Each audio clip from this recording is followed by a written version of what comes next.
She had 30 seconds to decide whether to crawl into a collapsing building or walk away and live with it forever. The concrete was still groaning. Gas was already in the air. Every biker standing on that street, men with war medals and prison tattoos and 30 years of hard road behind them, every single one of them had stepped back. And then this girl, this nobody waitress with a split lip from a shift that ran too long and a bus pass in her pocket, she dropped to her knees and crawled in. Nobody told her to. Nobody followed her. This is the story of Maya Chen. And what happened in that darkness changed everything for everyone who witnessed it. Stay until the end. You won't regret it. Hit that like button and drop your city in the comments right now. Let's see where in the world you're watching from. The 5:47 bus out of Eastgate ran 12 minutes late on Tuesdays, and Maya Chen had long since memorized every seat, every stain, every face that climbed on and off along Route 9. She sat in the third row from the back because the heater vent was nearby, and because no one ever chose to sit next to her there. Something about the way she arranged herself, compact and still and deliberately unremarkable, made people sense without knowing why that she was not available for conversation. She had learned that trick young. Invisibility was a skill, like any other, and she had practiced it until it was muscle memory. It was the second week of December, and the Central Valley cold had teeth this year. Not the wet cold of the coast, but the dry, bone-hollowing kind that came off the flat agricultural land at night and never quite let go, even at noon when the sun was out. Maya wore a fleece-lined jacket she'd bought from a donation bin at the shelter where she'd stayed briefly the previous winter. It was missing a button at the collar, and the zipper pull had been replaced with a paperclip, but it was warm, and warm was what mattered. Underneath it, she wore the navy polo shirt that was the uniform for her cleaning shift, and underneath that, a thermal undershirt that had been washed so many times it was nearly transparent in patches along the ribs. She had $4.70 in her wallet. She had 2 days until payday. She had, folded in the inside pocket of the fleece jacket, a letter from the Kern County Department of Children and Family Services, third notice, informing her that her application for reunification with her minor sibling, Thomas Chen, age 9, had been placed on hold pending verification of stable housing and income documentation. Tommy, who still slept with a stuffed dog named Biscuit that Maya had given him the night they took him away 3 years ago, when their mother's third hospitalization had finally convinced a caseworker that the apartment on Delano Street was not a safe environment. Maya had been 19 then. She'd been at work when it happened. She came home to an empty bedroom and a note on the kitchen table and a caseworker's business card, and she had stood in the doorway of Tommy's room for a long time before she could move again. The bus lurched over a pothole, and she grabbed the seat back in front of her. Outside, the town of Calero was waking up slow. Lights coming on in the laundromat, a taco truck already parked and steaming on the corner of 5th, a woman in hospital scrubs waiting at the next stop with a coffee cup held in both hands like it was the only warm thing in the world. Maya watched her climb on, find a seat, close her eyes. Tired. Everyone on this bus was tired. That was the one thing they all had in common, the only community she'd ever really belonged to. The tired ones, the ones running on obligation and caffeine, and the specific kind of stubbornness that looks like strength from a distance. She pulled out her phone. The battery was at 11%. She'd forgotten to charge it again because she'd fallen asleep on the couch at 2 a.m. after getting home from the cleaning shift, and the phone had been in her jacket pocket, and she hadn't remembered until now. She opened the calculator app out of habit and ran through the numbers she already had memorized. Cleaning shift. Monday, Wednesday, Friday, 3 hours each, $14 an hour after taxes. Diner shift.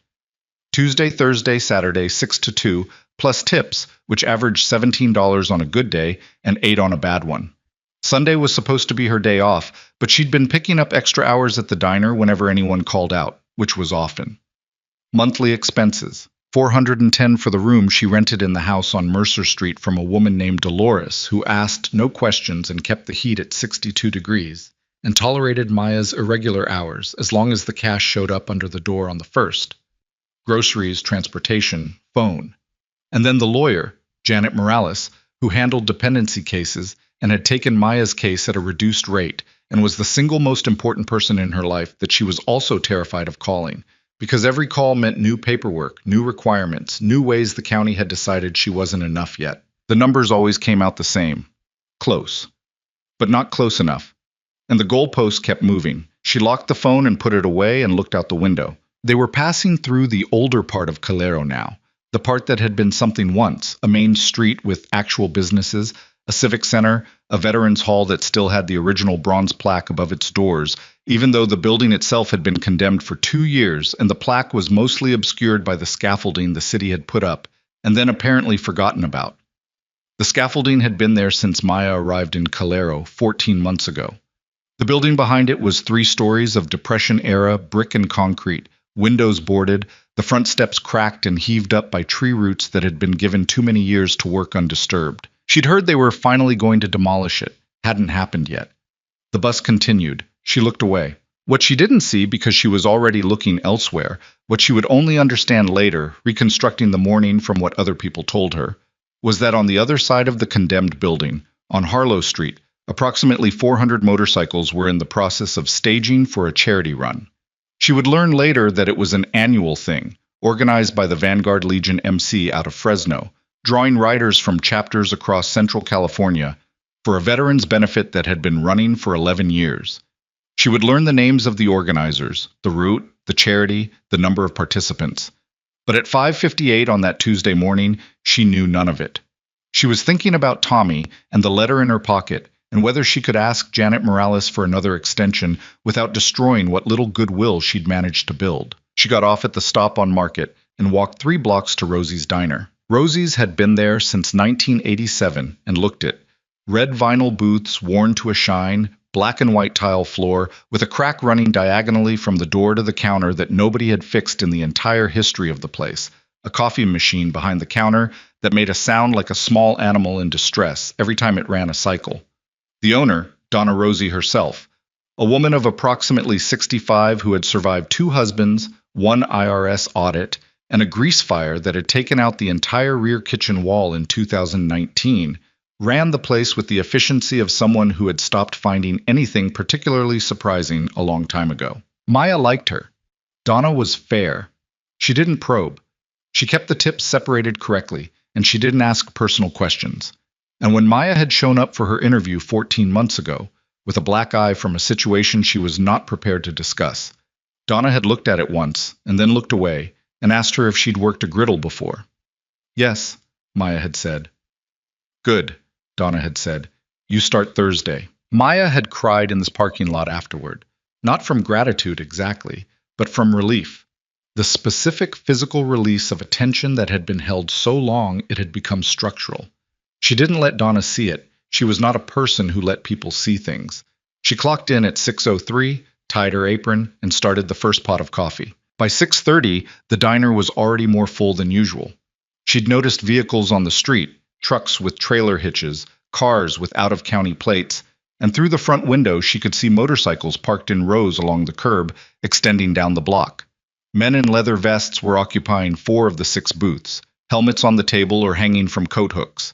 The ambient noise level 15 decibels higher than a normal Tuesday morning. She moved through it automatically, filling mugs, taking orders, reading the table without looking directly at anyone. Years of waitress work had given her a kind of peripheral awareness that bordered on the uncanny. She could tell without looking who needed a refill, who was about to wave her over, who was in the middle of something and didn't want to be interrupted. The man in the corner booth was alone, and he was the kind of alone that wasn't just solitude. She registered him the way she registered everything, obliquely, efficiently, cataloging without staring. Silver beard, close trimmed. A face that had been weathered past the point where age was the primary factor. It was the other things, the things that left no visible scar, that had done the real work on it. He was large, or had been, broad through the shoulders in a way that spoke of a body that had once been built for something serious, now carrying that framework into a different decade. The leather vest was worn at the edges, patches she didn't look at closely. He'd ordered coffee and a biscuit, and he'd been sitting with both untouched for 20 minutes, looking at nothing in particular through the window. She refilled his mug without asking, force of habit. Thank you, he said. Low voice. Not rough, more like something that had been rough once and had settled. Sure. She started to move away. He didn't stop her, but something made her pause at the end of the booth.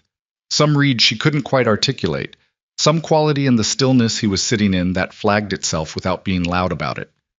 You want anything else? She asked. He looked at her then. Not the way men at diners sometimes looked at waitresses, assessing, entitled, bored. He looked at her the way people look at something that surprises them without being able to say why. I'm fine, he said. She nodded and left. But she kept an eye on him. His name, she would learn later, was Marcus Calloway.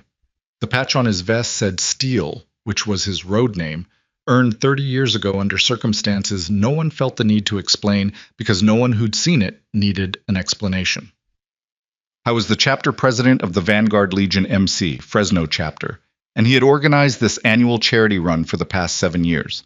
He was 61 years old. He had a wife named Evelyn who had been trying to get him to see a therapist for 4 years and who had stayed home this morning with a head cold, which she would later say, in a voice that never quite lost its tremor when she told the story, was the thing that had come closest to making her lose her mind in the days that followed. The simple fact that she almost hadn't let him go. Steele had 2 sons. One worked in Sacramento, called on birthdays, came for Christmas if he could. The other one was a name on a wall in Washington, D.C., and had been for 19 years. And that was the thing you would need to understand about Steele if you were going to understand anything about what happened later.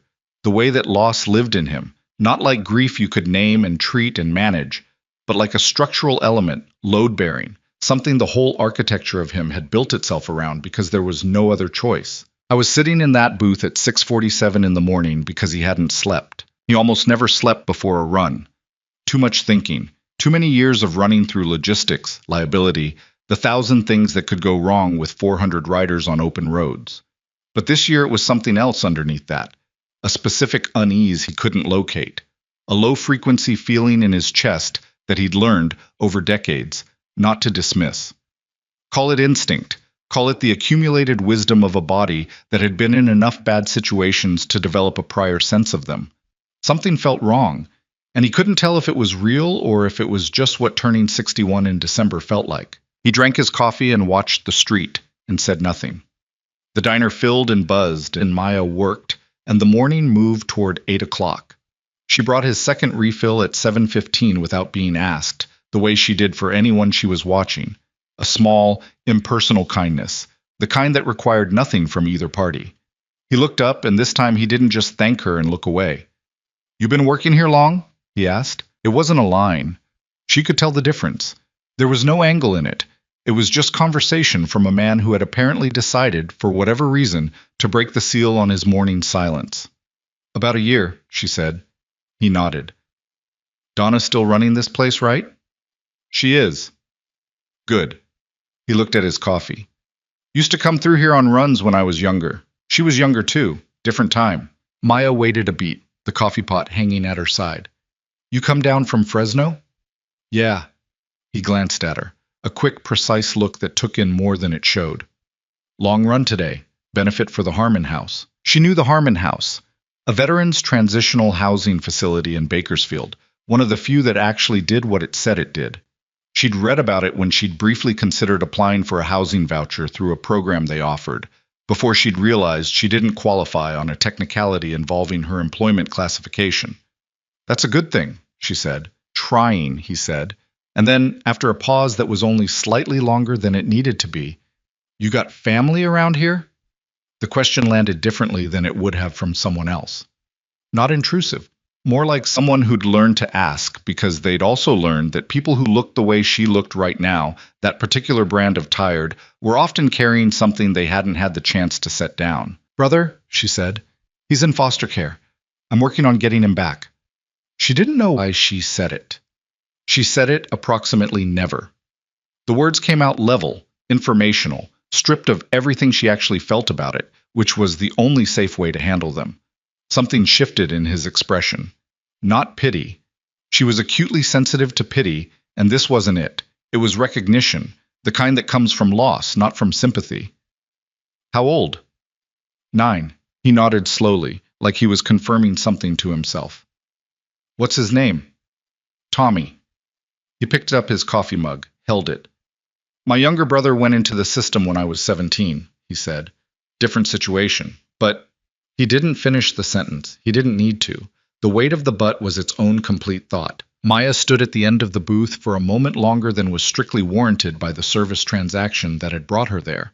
Outside, through the window, she could see more bikers arriving, the street filling with chrome and exhaust vapor in the cold morning air, the low rumble of engines that she'd stopped consciously hearing already, because there were too many of them, and they were too constant, like weather. "I hope you get him back," Steele said. "I will," she said. And it was not bravado, and it was not a wish. It was the one statement she had made in the past 3 years that she did not allow any qualifier to touch. She went back to work. At 8:17, she was behind the counter refilling the syrup dispensers when the building across the street moved. That was how she would describe it later in the clipped sentences she used when the county crisis counselor asked her to walk through the events. Not that it fell, not that it collapsed, but that it moved. It shifted, like something enormous changing its mind about its posture. And then there was a sound that she would never find the right word for, a sound that was below sound, a frequency that she felt in her sternum before she heard it with her ears.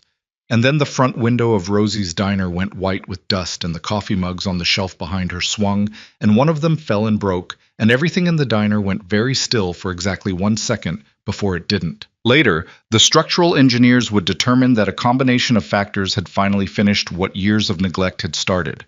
A section of the building's foundation that had been compromised by the same tree roots that had cracked the front steps. A water main break 2 weeks prior that had gone undetected and further destabilized the soil. And a delivery truck that had apparently backed into the scaffolding at 7:58 that morning, compromising the lateral support that had been, unknowingly, the only thing holding the southeast corner of the structure in its current orientation.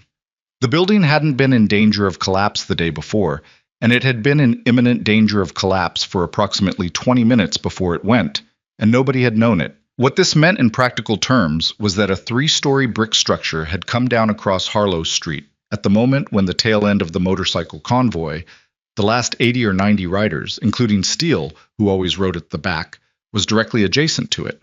Maya was through the front door before she was aware of having made the decision to go. The dust was extraordinary, a solid wall of it, the way she imagined it looked at the edge of a sandstorm, reducing the street to a radius of 10 feet in any direction.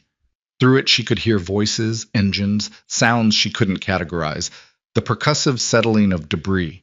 She pulled the collar of her fleece over her nose and moved toward the sound of the worst of it, because that was where she moved, because that was apparently what she did when confronted with catastrophe. She moved toward it rather than away from it, and she had no particular theory about why, only that standing at a remove while something bad happened was the one thing she had never been able to make herself do. People were emerging from the dust. Some of them were walking, some of them were staggering. One man was sitting on the curb with his hands over his face and his shoulders, heaving in a way that had nothing to do with injury and everything to do with the specific shock of having been, one moment, alive and engaged with the ordinary world, and the next moment in the middle of something that had no right to be happening. A woman in a vest, road name Greta on the front patch, was screaming someone's name. Bikers were appearing from the gray-like shapes resolving and developing fluid, some of them helping others, all of them coated in the same chalky pale. Maya grabbed the arm of the first person she could reach, a man with blood on his forearm from a cut that wasn't serious. "How many?" she said. He stared at her. "How many are still under it?" He pointed, back into the dust toward where the sound was worst. She went. The collapse had not been total. The structure had not pancaked cleanly into its own footprint, but it had fallen partially outward, into the street, and partially inward. And the result was a landscape of broken angles, slabs of concrete tilted against each other, sections of brick wall that had held in pieces, the whole thing still shifting and groaning as it found its new equilibrium. The dust was already thinning slightly. The air was still, cold enough to keep it low. And within the wreckage the visibility was better than it had been at the street edge, filtered and gray and strange. 3 motorcycles were visible from the outside. 2 overturned, one still upright with its engine running, which struck her as almost obscene, the persisting normalcy of it. She could hear voices from inside the rubble. She could hear at least 2 different people calling for help. Other bikers were at the edge of the debris field. Big men, men who looked like they had the physical capacity to move things, standing at the perimeter and shouting, reaching in where they could reach. But the geometry of the collapse had created a structure that resisted the approach of large bodies. There were openings, gaps between tilted slabs, but most of them were too narrow for a man of any size to navigate, and the ones wide enough were unstable in ways that were apparent to anyone who'd spent 30 seconds looking at them. Maya Chen was 5 feet 3 inches tall and weighed 118 pounds, and had spent the past 14 months sleeping on a couch and working 2 jobs and eating 1 full meal a day because that was what the budget allowed, and she was standing at the edge of this wreckage, registering all of this in the half second between stopping and moving, and then she was moving. "Hey," one of the bikers said, not stopping her, just acknowledging, in a voice that was somewhere between alarm and something that wasn't quite hope. "Hey, I hear them," she said. The opening she chose was between 2 concrete slabs that had come to rest against each other in a rough V shape, the bottom of the V sitting about 18 inches off the ground. She went in on her stomach, the way she'd read about once in a disaster preparedness pamphlet that had been in the waiting room at Tommy's pediatrician, a pamphlet she'd read because she read everything available while she waited, because she was always there alone, and reading was better than thinking.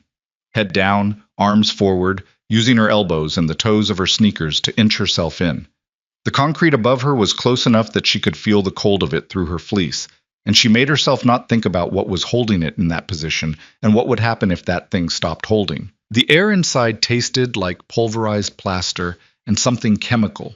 Not gas, not yet, but the bitter underpinning of disturbed infrastructure, things that had been sealed in walls for decades, now released into the confined space. She could feel it in her sinuses. She blinked against the dust. "Hello?" she called. A sound, to her left and forward.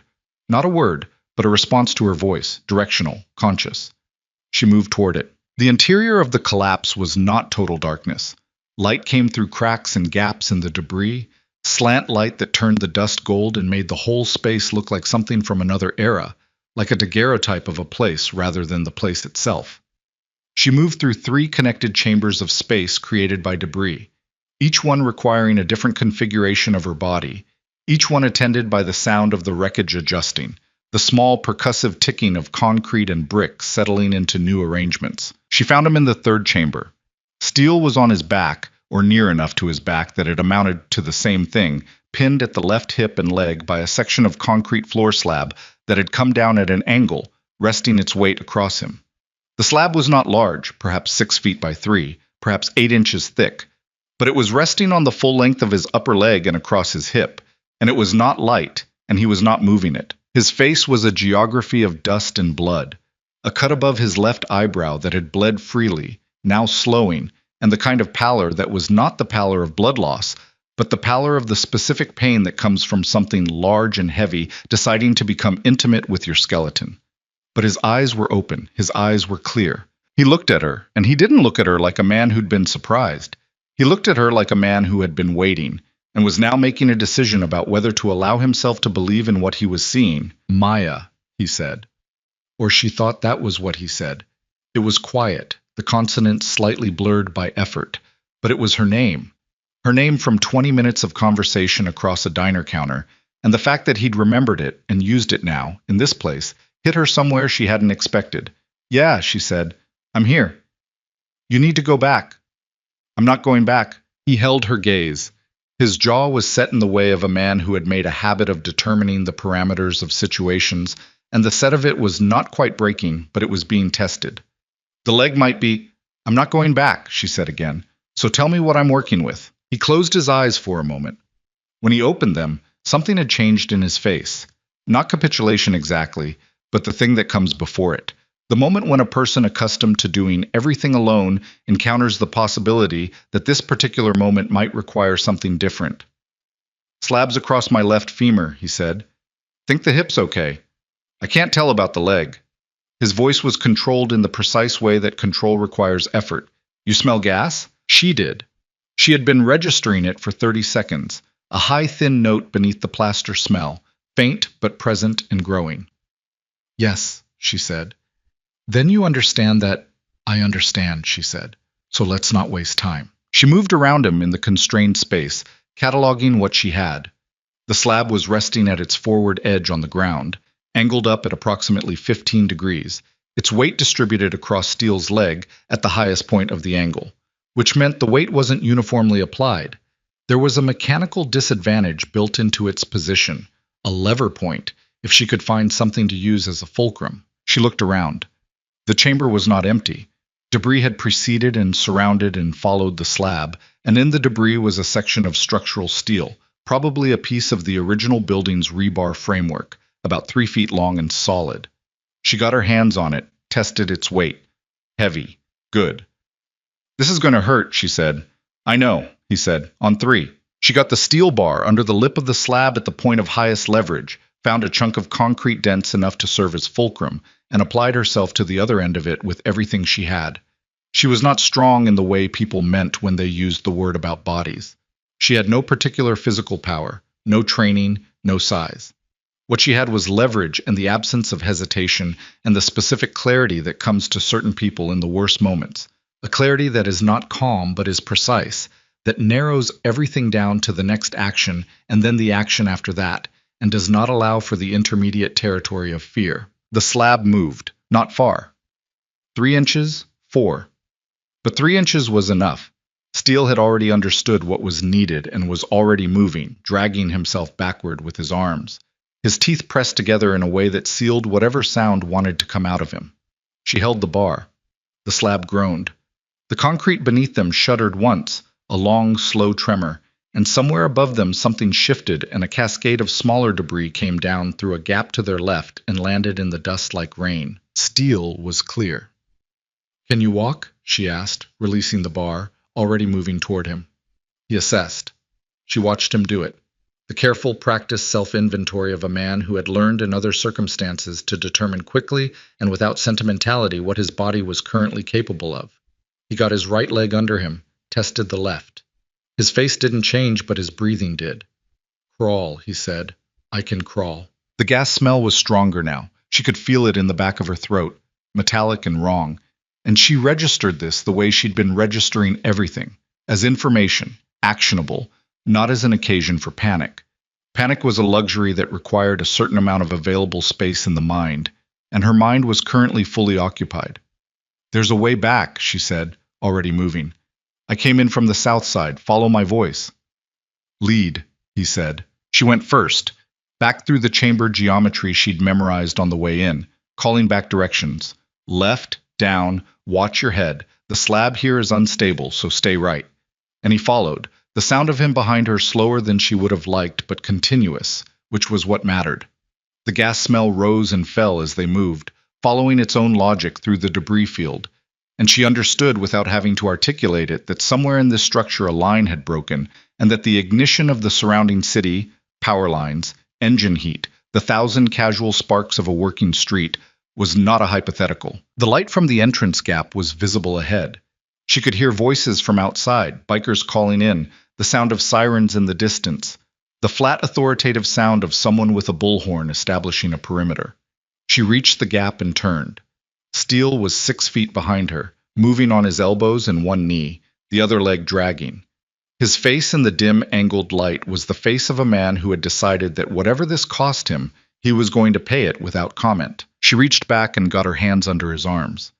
"I've got you," she said. She would not remember precisely what happened in the next 90 seconds. She would remember the cold air on her face as she got her head and shoulders through the gap. She would remember the bikers outside, hands reaching in, voices that had gone from calling to something more urgent, something that had urgency in it, but also a held quality, a not wanting to scare the person in the whole quality that she recognized and was oddly grateful for. She would remember the specific resistance of Steele's body against hers, the pure physics of it, a large man in a narrow opening and the adrenaline-powered arithmetic of the possible. And then they were out. The cold air hit her like a wall. She was on her hands and knees on the street, and Steele was beside her, and hands were on both of them, and voices were very loud now, and somewhere above them the building made a sound that was not a groan and not a crack, but something in between, something that caused every person in the street to look up and take a single collective step back. A biker in a gray vest dropped to one knee beside Steele. "Marcus." "I'm fine," Steele said, his voice level in a way that was no longer quite convincing but was still being attempted. "I'm fine. He stopped, looked at Maya. She was sitting back on her heels, her hands in her lap, looking at her palms because the pain in them had only now arrived. The glass cuts from the concrete, 3 of them, not deep but present, bleeding in thin lines across both palms. Her knuckles were abraded to the white of the bone beneath the skin. She hadn't noticed any of it until now. Steele was still looking at her. "Your name," he said, and it was not a question. It was a statement with a question inside it. The statement being that he knew her name and wanted her to know that he knew it, and the question being whether she understood what that meant right now. "Maya," she said. "I know," he said. "I know your name." And then someone said something she didn't catch, and the ground shook again, and everyone moved, and the next few minutes dissolved into the specific chaos of aftermath. Emergency vehicles arriving, the bullhorn voice getting closer and louder, someone wrapping something around her hands, Steele being lifted onto a stretcher by 2 paramedics who had clearly been told he was not going to cooperate, but had been told this as a matter of preparation rather than as a reason to stand back. Maya sat on the curb on the far side of the street and watched the building, what was left of it, continue its slow and terrible conversation with gravity, and she thought about the letter in her jacket pocket, 3rd notice, stable housing and income documentation, and about Tommy, 9 years old, sleeping somewhere in a bed that wasn't home with a stuffed dog named Biscuit, and no idea what his sister had just done or why, or what it meant, or whether it changed anything. She didn't know yet either. She was still thinking about this, sitting on that curb with her wrapped hands in her lap, and plaster dust in her hair, and the sirens, and the cold, and the smell of the gas that had miraculously not ignited when a shadow fell over her. She looked up. It was the man in the gray vest, the one who'd knelt beside Steele. He was tall, and his face was hard, in the way faces get hard after a long time deciding not to be soft. And he was looking at her with an expression she couldn't immediately classify. Not gratitude, not quite, something more complicated, something that contained gratitude, but also something else, something that looked like a man recalibrating a system he'd thought he understood. "You went in after him," the man said. It wasn't a question, it was confirmation of a thing he'd witnessed and was still, apparently, working through. "Yes," she said. He was quiet for a moment. Around them the chaos continued. More emergency vehicles, the controlled urgency of first responders, the bikers on the perimeter who had formed a kind of loose cordon without anyone telling them to, the instinctive discipline of people accustomed to organizing themselves around a crisis. "He's going to make it," the man said. "Legs broken. They think 2 places. But he's going to make it." Maya nodded. The man looked at her for another moment. Then he took off his vest, just unzipped it and pulled it off, and held it out to her. He was wearing a thermal underneath. The vest was heavy leather, well worn and warm. "You're shaking," he said. She hadn't realized. She looked at her hands, wrapped in the gauze some paramedic had applied, and saw that they were trembling in a way that had nothing to do with cold and everything to do with the body's delayed accounting for what it had just been through. She took the vest. She wasn't sure why. She didn't put it on immediately, just held it.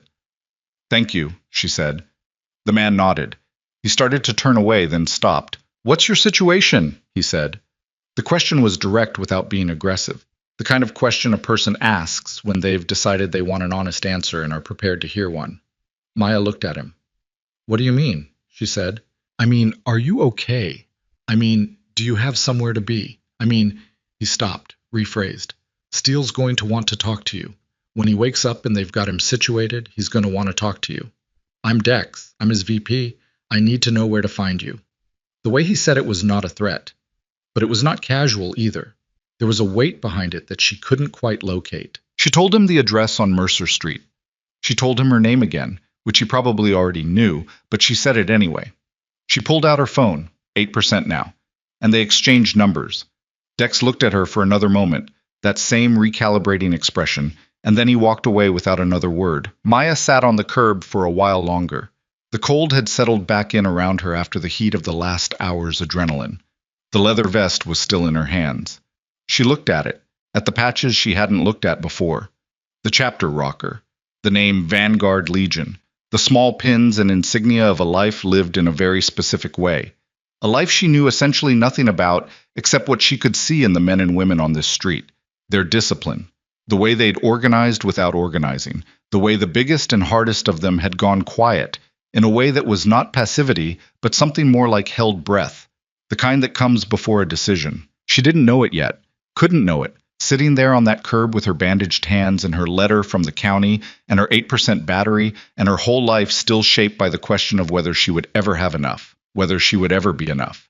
She didn't know that she had just done the thing that changed everything, that in 90 seconds of movement through a dark and dangerous space, she had stepped over a line she hadn't seen, and that on the other side of that line was a world that was going to come looking for her. She didn't know that Dex was already on the phone with Evelyn Calloway, in a voice she'd never heard him use. She didn't know that Steele, in the back of the ambulance on the way to Valley Regional, had asked the paramedic to hand him his vest, and when the paramedic explained the vest wasn't there, had asked, with the specific insistence of a man operating on something beyond pain management, whether anyone knew the name of the woman who'd gotten him out. She didn't know any of it yet, but somewhere in the back of her mind, in the same place that had made her go through that door and down to her stomach and into that gap without a moment of hesitation, somewhere in that place she felt the shape of something changing. The ground was steady now. The sirens were distant. The dust was settling across the whole street, falling soft and pale on chrome and leather and the cold December pavement. Her phone buzzed. She looked at it. A text from a number she didn't recognize, sent 5 minutes ago. It said only, "Don't leave town." She stared at it for a long time. And then her phone died. The phone was dead in her hand and the cold was absolute, and Maya Chen sat on that curb for another 4 minutes before anyone said anything else to her. She counted the minutes because counting was something to do with the part of her brain that wasn't still inside that rubble. Still feeling the weight of the bar in her hands, still smelling the gas, still seeing the specific quality of light through cracked concrete that made everything look like it was already in the past. She counted and breathed and let the present reassemble itself around her. The sirens now further away, the emergency vehicles repositioned down the block, the bikers on the perimeter still there, still maintaining that loose discipline, nobody having told them to leave and nobody apparently planning to. The vest was in her lap. Heavy. She finally put it on, not because she'd decided to, but because her hands did it while she was thinking about something else. And once it was on, she left it there because taking it off again seemed like more of a statement than she wanted to make. A paramedic came by and asked if she needed transport. She said no. He looked at her hands. She said she was fine. He gave her the look that medical personnel give people who say they're fine in circumstances that make the claim technically arguable, and then he moved on because there were people who needed him more. She should call Janet Morales.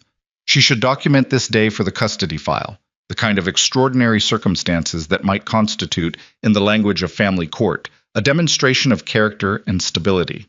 Or it might constitute the opposite, a woman who crawled into a collapsing building during her shift without any protective equipment or authorization, which was exactly the kind of judgment-related narrative that a county caseworker could use to delay proceedings further.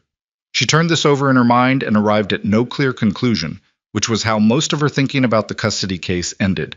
Every potential asset contained within it a potential liability. That was the particular torture of the whole enterprise. Her phone was dead. She became aware, gradually, that she was being watched, not in an aggressive way, not even in a conscious way necessarily, but she had developed over years a precise sensitivity to attention, its direction, its quality, its intent. And what she was registering now was the kind of diffuse collective attention that a room gives to something it's still processing. Except it wasn't a room, it was a street, and the people giving it were 30-some bikers who had reorganized themselves by instinct into clusters of 3 and 4, talking low, hands wrapped around coffee cups someone had produced from somewhere, and all of them, not all the time, not obviously, but in the rotation of glances that large groups have, returning periodically to her. She'd been looked at before. She'd been looked at her entire life, in the various ways available to a woman without resources navigating spaces that hadn't been designed with her in mind. This was different. She couldn't have said how exactly, except that it didn't make her want to become smaller. A woman sat down beside her, not dramatically. Just settled herself onto the curb like it was a reasonable place to be, which it wasn't, because the curb was cold and wet and there was a perfectly functional concrete planter 6 feet away that would have been more comfortable. The woman was mid-40s, hard-faced in the way that suggested it had been a choice rather than a default, with dark hair cut short on the sides and longer on top and a vest similar to Maya's borrowed one, except hers was her own. The patch said Greta, the same woman Maya had heard screaming a name in the dust. "He's your guy?" Maya asked, before she'd consciously decided to speak. Greta looked at her. Who? The one you were calling for. Out there. She gestured toward the rubble, which was still being worked by a full emergency response team now, a controlled and methodical operation that had replaced the raw chaos of the first minutes. Greta's jaw tightened, then released. My brother, she said. He's out. He's okay. Broken collarbone. She said it with the flatness of someone who has received news that was better than it could have been and is still in the process of recalibrating from what it might have been. Good, Maya said. Yeah. They sat together in the way that people who don't know each other sometimes do after a shared emergency. Not comfortable exactly, but past the phase where discomfort requires active management. You work at Rosie's, Greta said. Yes. I've been here for that run 3 years running. I've never noticed you. Maya considered this. I try not to be noticeable, she said. Greta looked at her for a moment with an expression that was hard to read, and then she made a short sound that might have been the beginning of a laugh that stopped itself. Didn't work today, Greta said. No, Maya said. It didn't. The morning was moving toward noon now, and the sky had that flat white quality of a winter day that had given everything it was going to give. And somewhere under that sky, in a vehicle she'd never ridden in, was a man with a broken leg, and her name apparently somewhere in his working memory, and somewhere in a county database was a 9-year-old boy named Tommy, who still didn't know what day it was for his sister. She needed to find a charger. The logistics of this. Finding a charger, contacting Janet Morales, figuring out whether she was still employed after walking off a shift mid-morning, finding out what time Dolores's curfew policy applied to on days when you'd been involved in a structural collapse. These logistics were what she should be focusing on. The practical architecture of her life required near constant maintenance, and every hour she sat on this curb was an hour of maintenance deferred. She stood up. Where are you going? Greta asked. Back to work, Maya said. Greta looked at her with the expression of a person confronting a statement that is technically coherent and practically insane in approximately equal measure. Your hands are bandaged, Greta said. I know where my hands are. The diner's closed. Fire marshal shut down the whole block. Maya stopped. She hadn't thought of that, and the failure to think of it registered as a small, cold thing in her chest. Not the closure itself, which was a problem she could manage, but the gap in her own thinking, the way the morning had used up whatever buffer she normally maintained between herself and the edge of her operational capacity. She was more affected than she'd allowed herself to acknowledge.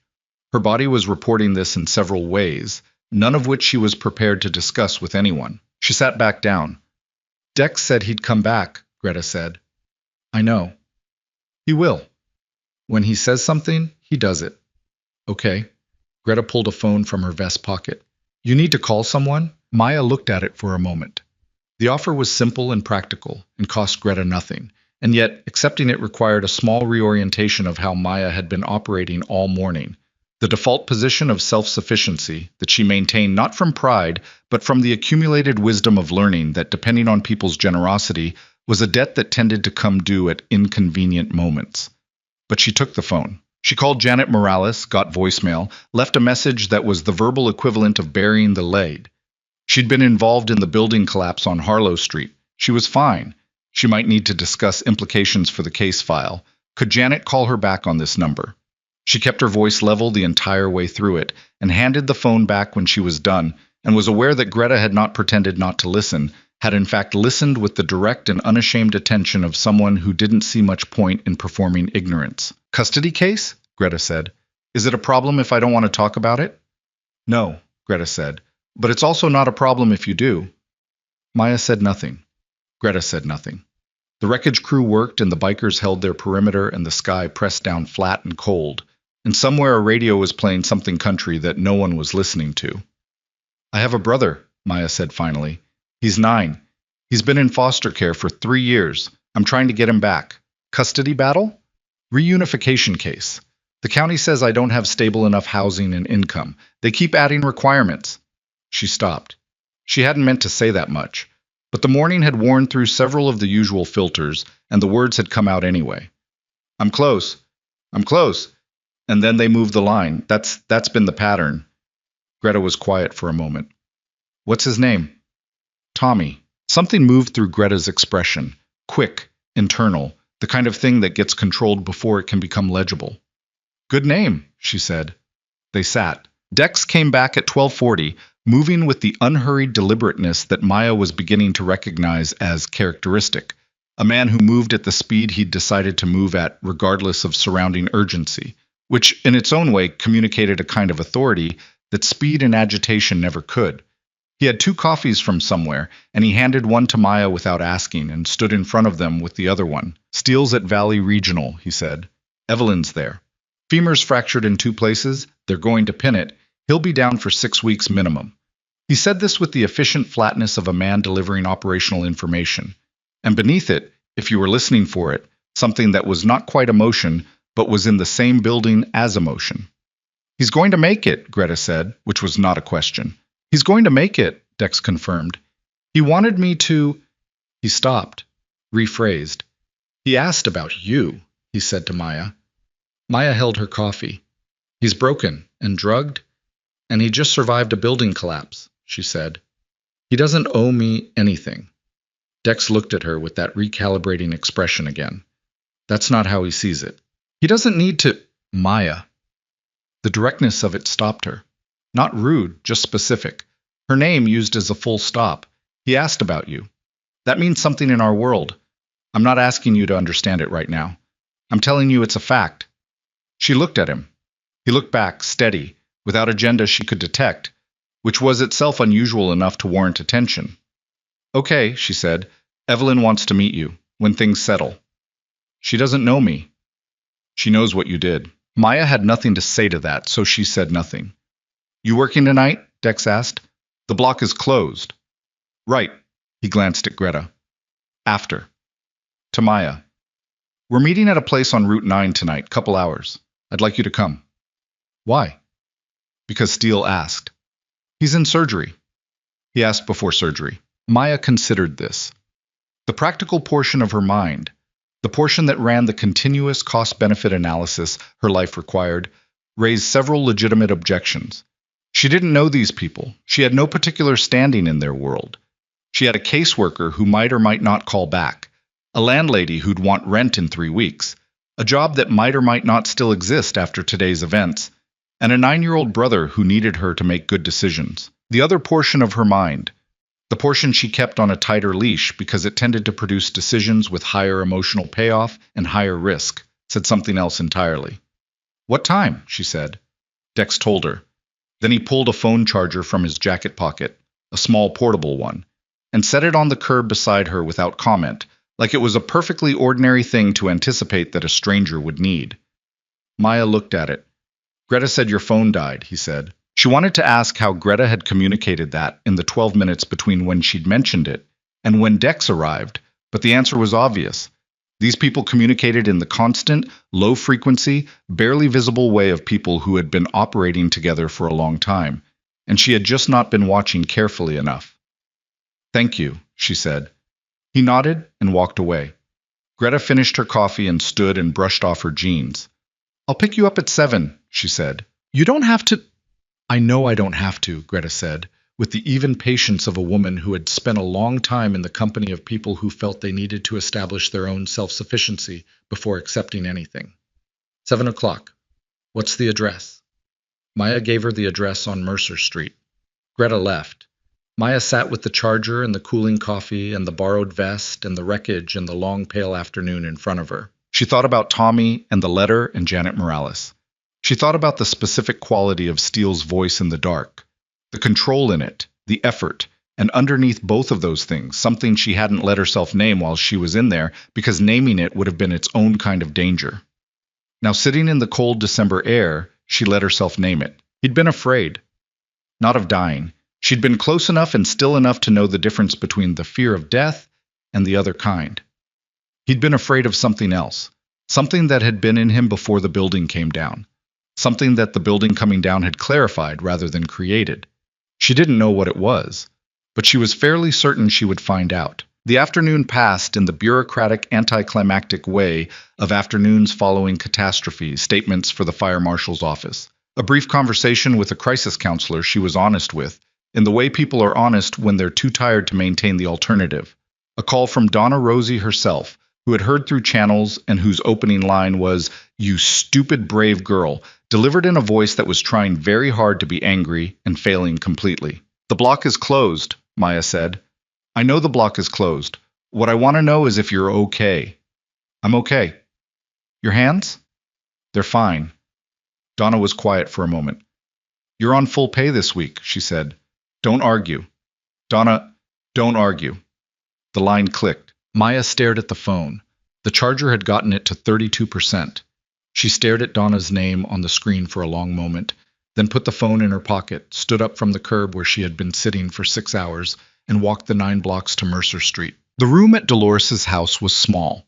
A converted den with a pull-out couch that Maya had stopped pulling out because it was easier to just sleep on it folded, a single window overlooking the driveway, a lamp with a loose bulb that flickered if you walked past it hard.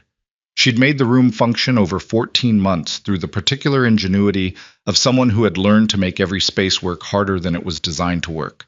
A crate for a nightstand, her clothes in a zippered bag that slid under the couch, her case files and income documentation in a folder in the one drawer of the crate, organized by date and category and cross-referenced against the county's requirements in a system she'd developed herself. Because Janet Morales had mentioned once that organization of documentation was something judges noticed. She showered. She changed. She sat on the edge of the couch and looked at the vest she'd placed over the crate. The leather was old, not in a deteriorating way, but in the way of something that had been cared for over a long time, maintained and conditioned and worn until it had taken on the exact shape and weight of its owner. The patches were various, chapter info, some pins she didn't recognize, and one small patch near the bottom hem that she leaned forward to look at more carefully. It was a black patch with yellow lettering, simple, no imagery. It said, "We were here." She sat with that for a while without knowing exactly why. At 7 o'clock, Greta's headlight appeared in the driveway. Not a car. A motorcycle. A dark blue Harley-Davidson Softail that Greta rode with the compact ease of someone who had been doing it long enough that it was not something she did, but something she was. She didn't look at the house. She just waited. Maya came out. "You've got the vest," Greta said. Not reproachful. Observational. "I didn't know if I should bring it back or wear it," Greta said. "It's cold." Maya got on the back. She had been on motorcycles twice in her life, both times briefly and memorably unpleasant. But she had also survived this morning, and her threshold for unpleasant had been recalibrated accordingly. She held the sides of the seat, not Greta, because she was not yet at the level of trust required to hold a person, and Greta seemed to understand this and didn't comment on it. They rode north on Route 9 for 11 miles, the cold air making everything sharp and precise, the highway mostly empty, the fields on both sides of the road flat and dark under the white sky.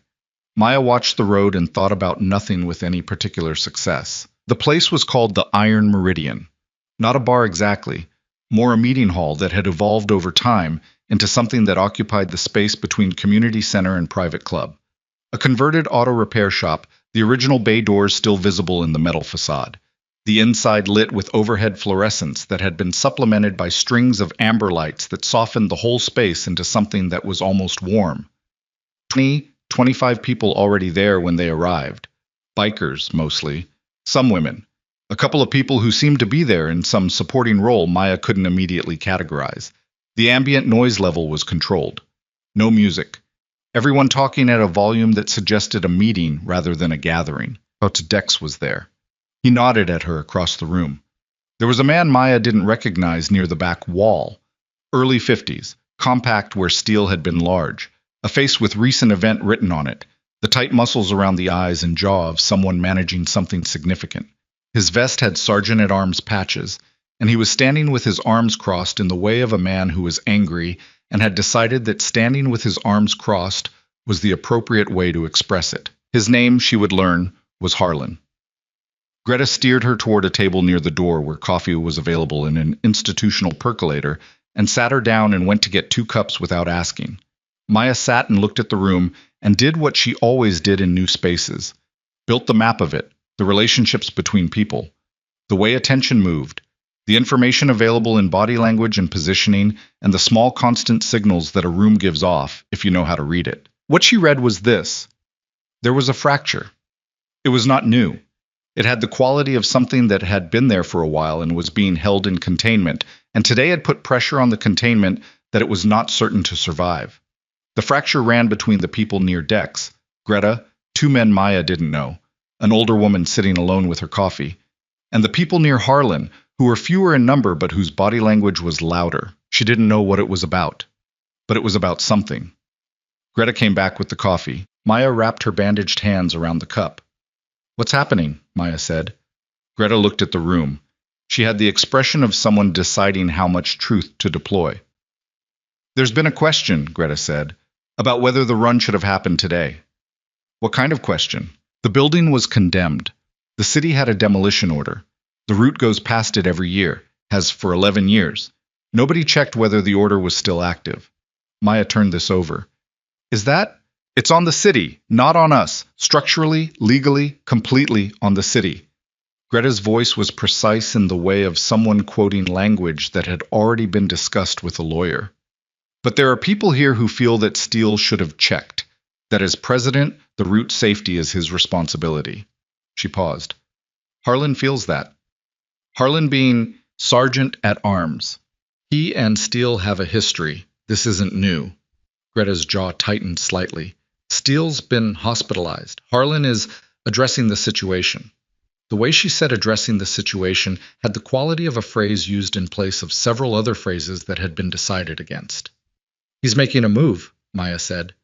Greta looked at her. The directness of the observation, stripped of social softening, seemed to land differently than expected. "He's raising concerns," Greta said carefully, "while Steele is in surgery and can't respond." A pause. "Yes." Maya drank her coffee and looked at Harlan across the room. He was talking to a younger man she hadn't noticed before, 20-something, thick through the chest, with the restless energy of someone who was being told something that was making him feel powerful in a way he wasn't sure how to manage.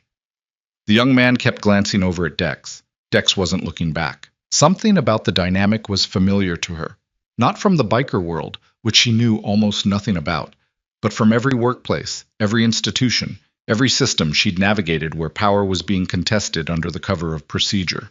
She'd seen it in the county offices, in the foster care system, in the diner's occasional staffing conflicts.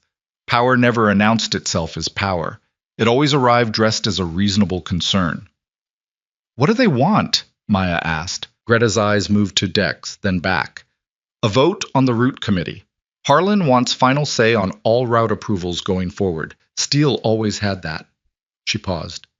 "It's the first step." "First step toward what?" Greta was quiet for long enough that Maya understood the answer without being given it. Dex crossed the room toward them. He moved through the space with the precise navigation of a man who was conscious of everyone's position and was choosing his path accordingly. He set his own coffee down on the table and remained standing. "You understand what's happening here," he said to Maya. It was not a question. "I'm getting there," she said. "What do you think?" The question surprised her. Not because it was inappropriate. In this context it seemed, if anything, more honest than the alternative, but because it came with a directness of genuine inquiry that she wasn't expecting from a man she'd met 7 hours ago. "I think someone is using a bad day to do something he was already planning to do," she said. Dex looked at her steadily. "Steele needs to be here to answer for himself. He can't be." He put both hands flat on the table, a deliberate gesture, a grounding one. "We're going to table the vote until he's mobile. Harlan knows that. He also knows Steele's going to be down for 6 weeks. He paused. 6 weeks is a long time. "What do you need from me?" Maya asked. Dex looked at her with an expression she would spend a long time afterward trying to classify. Not calculating, not manipulative, but something more considered, the expression of a man who was being very careful about what he was asking and why. "Nothing right now," he said. "I wanted you here because Steele asked you to be here. That's all it is tonight." She didn't entirely believe that was all it was tonight, but she let it sit. Across the room, Harlan had finished his conversation with the young man and was looking at their table. His eyes moved from Dex to Greta to Maya, and then he did something that made the small hairs on Maya's arm stand up through the leather of the borrowed vest. He smiled. Not warmly. The way people smile when they've just been given information they'd been wanting. She didn't know what that information was, but she understood that whatever she was in this room, she had become a variable in something she didn't fully understand. The meeting broke up 40 minutes later without resolution, which was itself a kind of resolution, the containing of the pressure for another day. People filed out into the cold. Engines started in the parking lot, a low rolling thunder that moved away in directions. Greta drove her home mostly in silence. When they reached Mercer Street, Greta killed the engine and they sat for a moment in the sudden quiet. "He's going to be okay," Greta said. "Steele." "I know," Maya said. "You should know what you did today." Greta stopped. She had the manner of someone who didn't say many things that required this much selection. "I've known Marcus Calloway for 16 years. He doesn't let people in." Another pause. "He told me he talked to you this morning at the diner. Before." Maya waited. "He said you reminded him of his son," Greta said. "Not how you look. Just something." She didn't elaborate. She didn't need to. The weight of it was in the something, in the thing unnamed, and Maya understood without asking that the son was not the one in Sacramento. She sat with that for a moment, feeling the specific gravity of it settle somewhere deep. "Thank you for the ride," she said. "Tomorrow," Greta said. "Hospital. I'll pick you up at 10. Greta, "He's going to want to see you, and Evelyn's going to need to know you're real," Greta said. 10 o'clock. Maya got off the bike. She walked to the door, the leather vest heavy on her shoulders. Behind her, she heard the Softail start again, the sound of it diminishing down Mercer Street and then gone. And then it was just the cold and the dark and the faint yellow light through Dolores's front window. Inside, she sat on the couch and looked at the wall and thought about Harlan's smile, about the young man he'd been talking to, the restless one with the eyes that kept going to Dex, about the fact that in the morning, when the county offices opened, there would be a record of her involvement in today's incident. An incident report. Possibly news coverage. She hadn't looked. She'd been deliberately not looking, but the collapse of a building onto 400 motorcycles during a charity run was not the kind of event that went unreported. And Janet Morales would read it. She pulled out her phone. 31% now. She opened the browser and typed in the search, and the first result loaded in 3 seconds. And there was the headline. And there was, in the article's second paragraph, her name. And there was, accompanying the article, a photograph that someone had taken from across the street, grainy, low light, shot through the dust, showing a small figure on her stomach at the mouth of a gap in the rubble, already mostly inside. She looked at the photograph for a long time. Her phone buzzed, a number she didn't recognize. She answered it because after today her threshold for what warranted caution had recalibrated to accommodate a larger range of outcomes. "Is this Maya Chen?" A woman's voice. Measured. With the particular cadence of someone who had been crying and had stopped and was now operating on the other side of it. "Yes," Maya said. "This is Evelyn Calloway," the woman said. "Marcus's wife." Maya sat straighter. "I want to thank you," Evelyn said. "But I also need to tell you something that my husband would tell you himself if he weren't currently arguing with a nurse about his pain medication." The voice warmed slightly on that last part.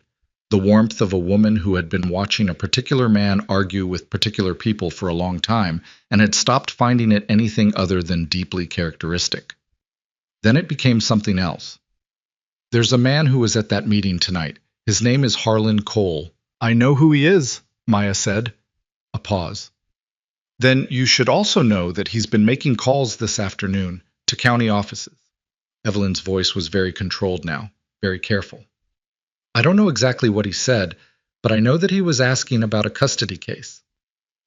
The room got very cold. "Your custody case," Evelyn said. "And I need you to understand that whatever he said to whoever he said it to, it was not in your interest, Maya. It was not in your interest at all." Maya was on her feet before she was aware of standing up.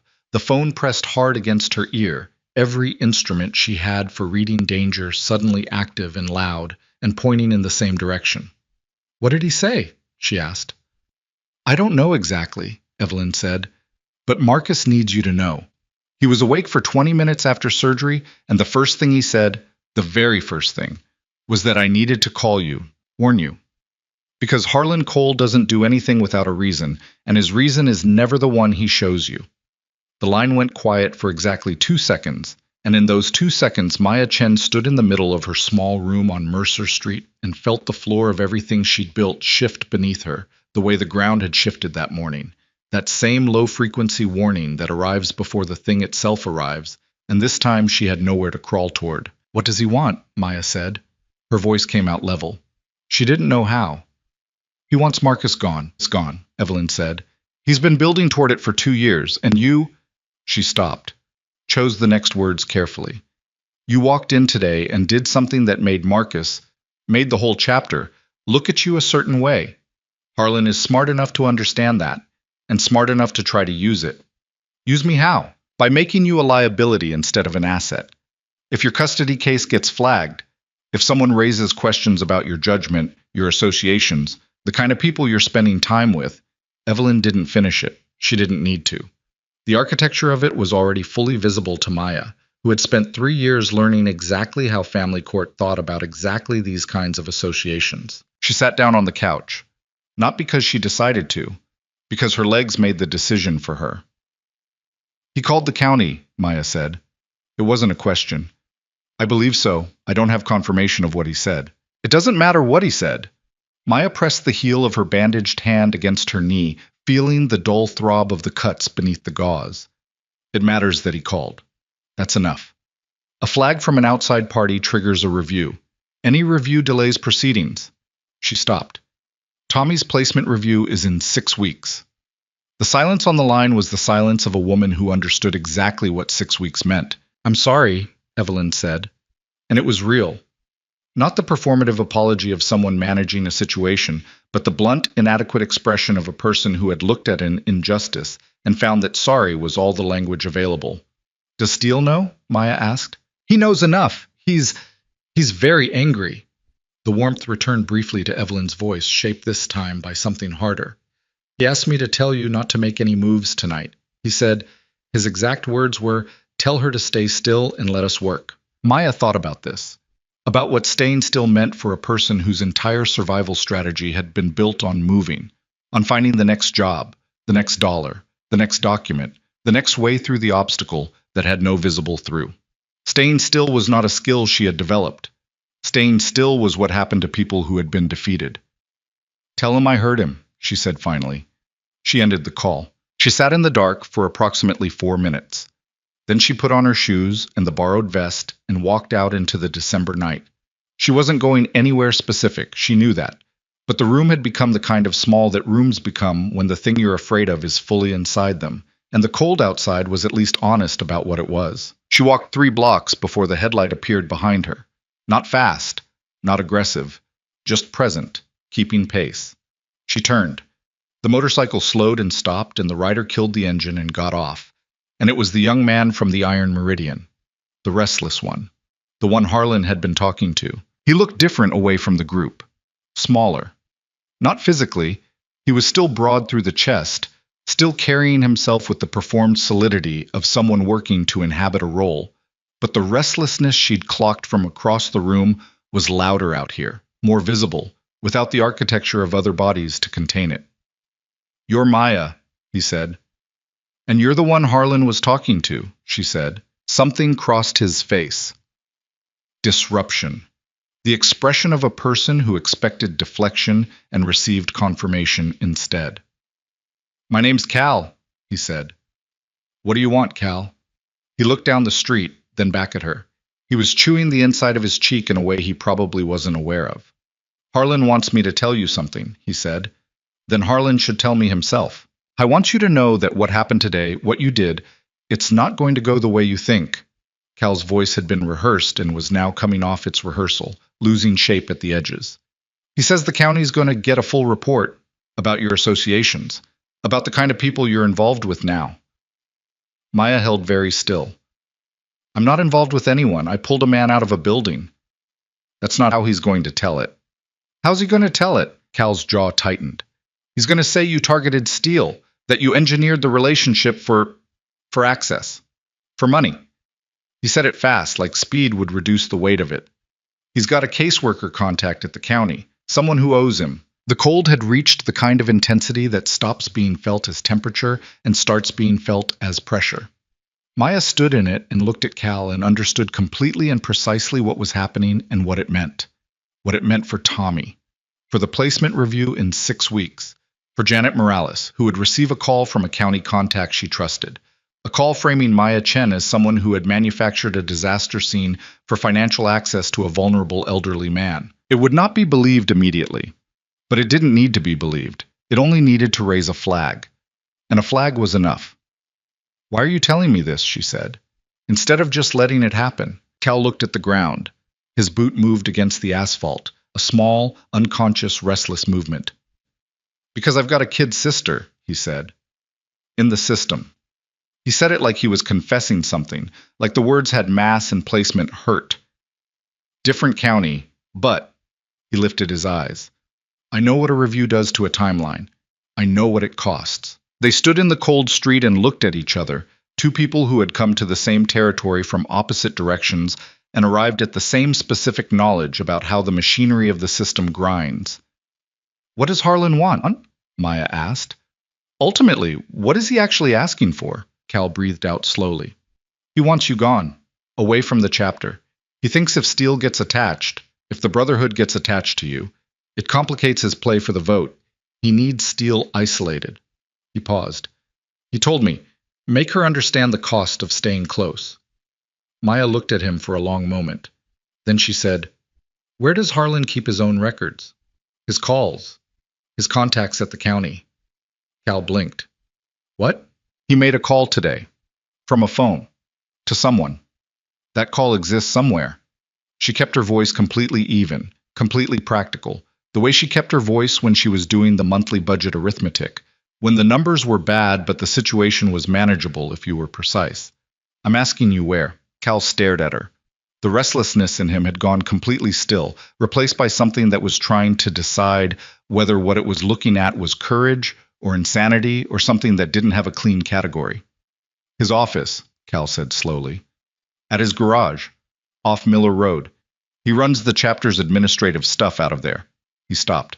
"Why?" "Because Harlan is going to get ahead of this tonight," Maya said. "He's going to move before Steele is mobile enough to respond. That's what tonight was. He's already moving, which means I have about 12 hours before whatever he put in motion becomes permanent." Cal was quiet. The street was very quiet. Somewhere 2 blocks over, a dog was barking at something and then stopped. "You're going to do something," Cal said.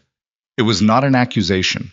It was the observation of a man watching a person he'd underestimated finish the process of coming into focus.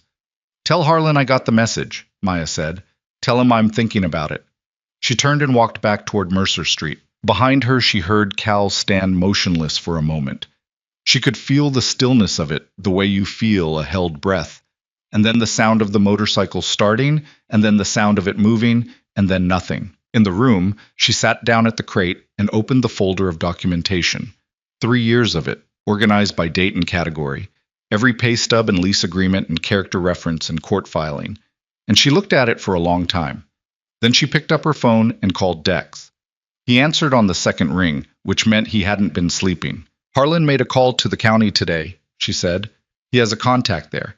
He's trying to flag my custody case to isolate me from Steele and the chapter before the vote." She said it fast and flat. All information, no editorial.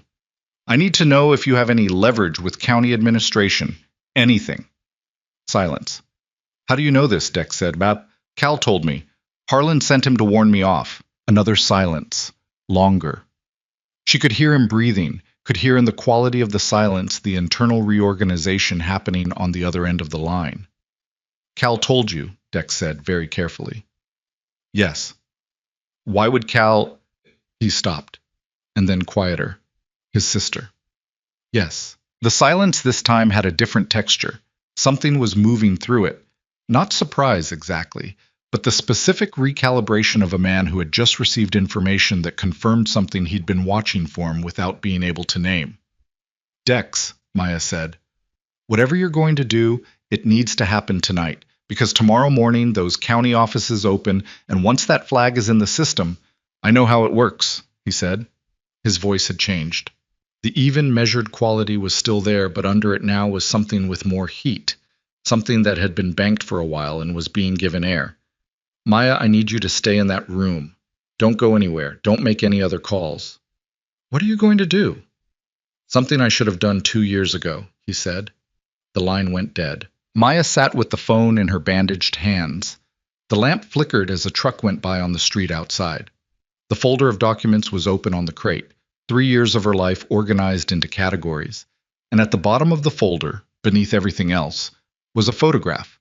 Tommy, 7 years old, gap-toothed, holding Biscuit up to the camera with both hands like he was introducing her to someone important. She looked at it for a long time. Then she heard from somewhere outside on the street the sound of a single Harley-Davidson approaching from the south, and then another behind it, and then another, until the sound of them was continuous and everywhere, surrounding the house on Mercer Street like weather, like something that had been building all day and had finally decided. The sound built the way thunder builds, not all at once but in layers, each engine joining the frequency of the ones before it, until the whole street vibrated with it, until the single-pane window above Dolores's driveway was trembling in its frame, and the lamp on the crate was flickering in a rhythm that had nothing to do with passing trucks anymore. Maya stood at the window and counted headlights. 11, 12, 15. They were parking along both sides of Mercer Street with the organized precision of people who had done this kind of thing before, not chaotically, not aggressively, but with the deliberate geometry of a statement being made in a language that didn't require words. Engines cutting one by one until the silence that followed was louder than the sound had been, a silence with mass and weight and the specific quality of held intention. Her phone lit up. Dex. "Come outside," he said. She went. The cold hit her immediately, the December air sharp enough to make her eyes water. The bikers on the street were still mounted or standing beside their bikes. 15 of them, maybe more down at the far end she couldn't see clearly. Dex was directly in front of the house, off his bike, and beside him was someone who had no business being there, Steele. I was on crutches, aluminum hospital crutches with the factory padding still on the handles, which meant someone had gotten them from a supply closet very recently. His left leg was in a temporary cast from mid-thigh to below the knee, visible below the hem of his cut, because whoever had helped him dress hadn't tried to pull jeans over it. He looked like a man who had checked himself out of a hospital against medical advice, which was exactly what he had done. And the particular set of his jaw communicated that he was aware of the medical consensus on this decision and had weighed it against other factors and found the consensus wanting. He looked at Maya across the short distance between them. "You should be in the hospital," she said. "Probably," he said. "Evelyn is in the truck at the end of the block," he said. "She drove me." He said it with the slight compression of a man who had recently concluded a significant argument and had won it on points but not on atmosphere. "She wanted to come further, but we agreed on the truck." Maya looked at the line of bikers on the street. At Dex, whose face had the quality of a man who had spent the last 3 hours doing things he was not going to describe in sequence. At Greta, halfway down the block, who gave her a single nod that communicated approximately a paragraph. "What's happening?" Maya said. "Harlan made his call this afternoon at 4:17, Dex said, from his garage on Miller Road, to a woman named Sandra Pruitt, who is a senior caseworker supervisor at the Kern County DCFS office and who has received, over the past 4 years, $11,000 in cash payments routed through a shell account that traces back to Harlan Cole's personal business holdings." The cold air went into Maya's lungs and stayed there. "He's been paying a county caseworker," she said. "For 4 years, Dex said. We don't know everyone she's affected, but we know your file was flagged at 4:43 today, 17 minutes after Harlan's call. A review request entered into the system manually, outside the normal review schedule, citing concerns about the applicant's associations with known outlaw motorcycle club members." Maya's hands were very still at her sides. The bandaged cuts on her palms were throbbing with her pulse, a dull metronomic pain that was somehow clarifying. She was thinking about Tommy, about the photograph in the folder, about 6 weeks in a placement review that had just been compromised by a man who had never met her, as a move in a game she hadn't known she'd entered. "How do you know all of this?" she said. Dex looked at her steadily. "Cal," he said. "Cal has been watching Harlan for 8 months, keeping records." He paused. "His sister's case was affected 2 years ago by a review that came out of nowhere. He didn't know who called it in until he started paying attention." Maya thought about Cal on the dark street, his boot moving against the asphalt, his voice when he said the words, "I've got a kid sister, in the system." "Where is he now?" she said. "With us," Dex said. "He came to me tonight, brought everything he had." Something moved briefly across Dex's face, Not quite surprise, more the expression of a man recalibrating the weight of something he'd been carrying with insufficient respect. He had phone records, payment transfers. 3 specific cases where Harlan's call preceded a review flag within 24 hours. He let that sit for exactly 1 beat. Yours makes 4. Steele had been quiet through all of this, standing on his crutches with the stillness of a man conserving everything non-essential. Now he spoke. "We're going to Harlan's garage," he said, "tonight, to give him the opportunity to make this right before it goes to the county's oversight board and the state attorney's office in the morning." "You're giving him a chance?" Maya said. "I'm giving him a choice," Steele said. The distinction in his voice was precise and not subtle. "He calls Pruitt tonight, in front of us, and tells her the flag was an error. He rescinds it. In exchange, what we have goes to the oversight board quietly, without his name, and he steps down from the chapter voluntarily." He paused. "If he doesn't take that choice, everything Cal has goes to the state AG's office at 8 a.m., along with a formal complaint to the county that will trigger an investigation into every case Pruitt has touched in 4 years." Maya looked at him, at the cast on his leg, at the crutches, at the 15 bikers on her street in the December dark. "You checked yourself out of a hospital for this," she said. "I checked myself out of a hospital," Steele said, "because a woman who had no reason to and nothing to gain crawled into a collapsing building to pull me out of it, and someone used that to try to take her brother away from her." His voice didn't rise. It never rose. But it had the quality of something that had been brought to a temperature where it no longer needed to. "I don't get to lie in a hospital bed while that's happening." The street was very quiet. Maya could hear her own breathing, could feel the cold moving through the borrowed vest, could feel the throb of her palms and the tight, specific gravity of the moment. She thought about saying something about liability, about the risk to the chapter, to Steele's health, to Cal, who was now exposed. She thought about the careful procedural approach, lawyers, documentation, morning phone calls, the proper channels. She had spent 3 years in the proper channels, and the proper channels had given her third notices and moving goalposts and a 9-year-old boy who was sleeping in someone else's house with a stuffed dog named Biscuit. "Let's go," she said. Harlan's garage on Miller Road was a legitimate business, Cole's Custom Cycles, according to the sign, operating since 2009, 12 employees, a decent Yelp rating, and in the back behind the service bays, accessible through a fire door that was supposed to be alarmed but wasn't. A small office where Harlan Cole did the administrative work of his life in both its dimensions. They arrived in 2 groups, Dex and Steele and Maya and Cal, in 2 vehicles, the bikes parking 2 streets over and coming the rest of the way on foot, which was not nothing in December cold, but was also not negotiable. The lights in the front of the garage were off. The light in the back office was on, visible as a thin yellow line under the fire door. Dex knocked once. The sound that came from inside was a chair moving, and then nothing for 4 seconds, and then the fire door opened, and Harlan Cole stood in it with a look on his face that completed its journey from guarded to controlled in approximately 1 second, a fast recovery, the recovery of a man who was rarely caught without a prepared position. His eyes went from Dex to Cal, and on Cal they stopped, and something happened in them that was not readable as any single thing, but was readable as recognition of a miscalculation. "Marcus," he said, looking at Steele last. His voice was even. "You should be in the hospital." "Office," Steele said. The office was small. A desk, a filing cabinet, a corkboard with papers pinned to it, 2 chairs. 4 of them stood, and one of them, Steele, sat because there was no version of his current physical situation that made standing for an extended period a reasonable choice. And he sat the way he did everything right now, with the specific economy of a man who was not going to let pain make decisions on his behalf. Dex laid Cal's documentation on the desk.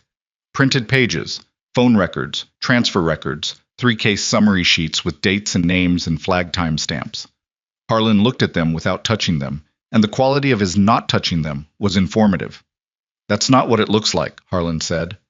"What does it look like?" Dex said. Harlan's eyes moved to Cal. "You've been busy," he said. His voice had something in it, not quite anger, not quite the thing underneath anger, but something in the register of a man recalibrating a relationship he thought he'd had locked. "Sandra Pruitt," Steele said. "You're going to call her right now." "It's 11 o'clock at night." "You're going to call her," Steele said again. Identical tone, identical volume. You're going to tell her the flag on Maya Chen's file was entered in error, that you were misinformed and the concern has been resolved. He paused. And then you're going to tell her the call needs to be documented as a correction and the flag needs to be cleared by morning. Harlan looked at him for a long time. The look of two men who had known each other for 20 years and were now standing on opposite sides of a line that had just been made permanent. 20 years of chapter meetings and road trips and shared silences after deployments and burying members and celebrating their children and building something that was supposed to be about more than power. 20 years of all of that, and this is what it had come to. A desk, printed pages, a woman neither of them had known 48 hours ago. And if I don't, Harlan said. Then at 8 a.m., the state AG's office receives a full file, Dex said. And Sandra Pruitt loses her job and her pension and potentially her freedom, and every case she touched gets reviewed, and your name is on the payment records, and the chapter vote becomes the least of your problems. The silence stretched. Outside, distantly, the sound of a single Harley idling. The ones who'd come on foot had left someone with the bikes, and the sound of that one engine was the only sound in the world right now, low and constant and patient. Harlan picked up his phone. He dialed. They waited. It rang 4 times, and then Sandra Pruitt's voice, thick with sleep, said hello with the aggravated weight of a woman who did not appreciate calls at this hour, from numbers she recognized. Sandra. Harlan's voice was level, giving nothing away that wasn't required. The flag I called in this afternoon on the Chen file. It needs to come out. A pause.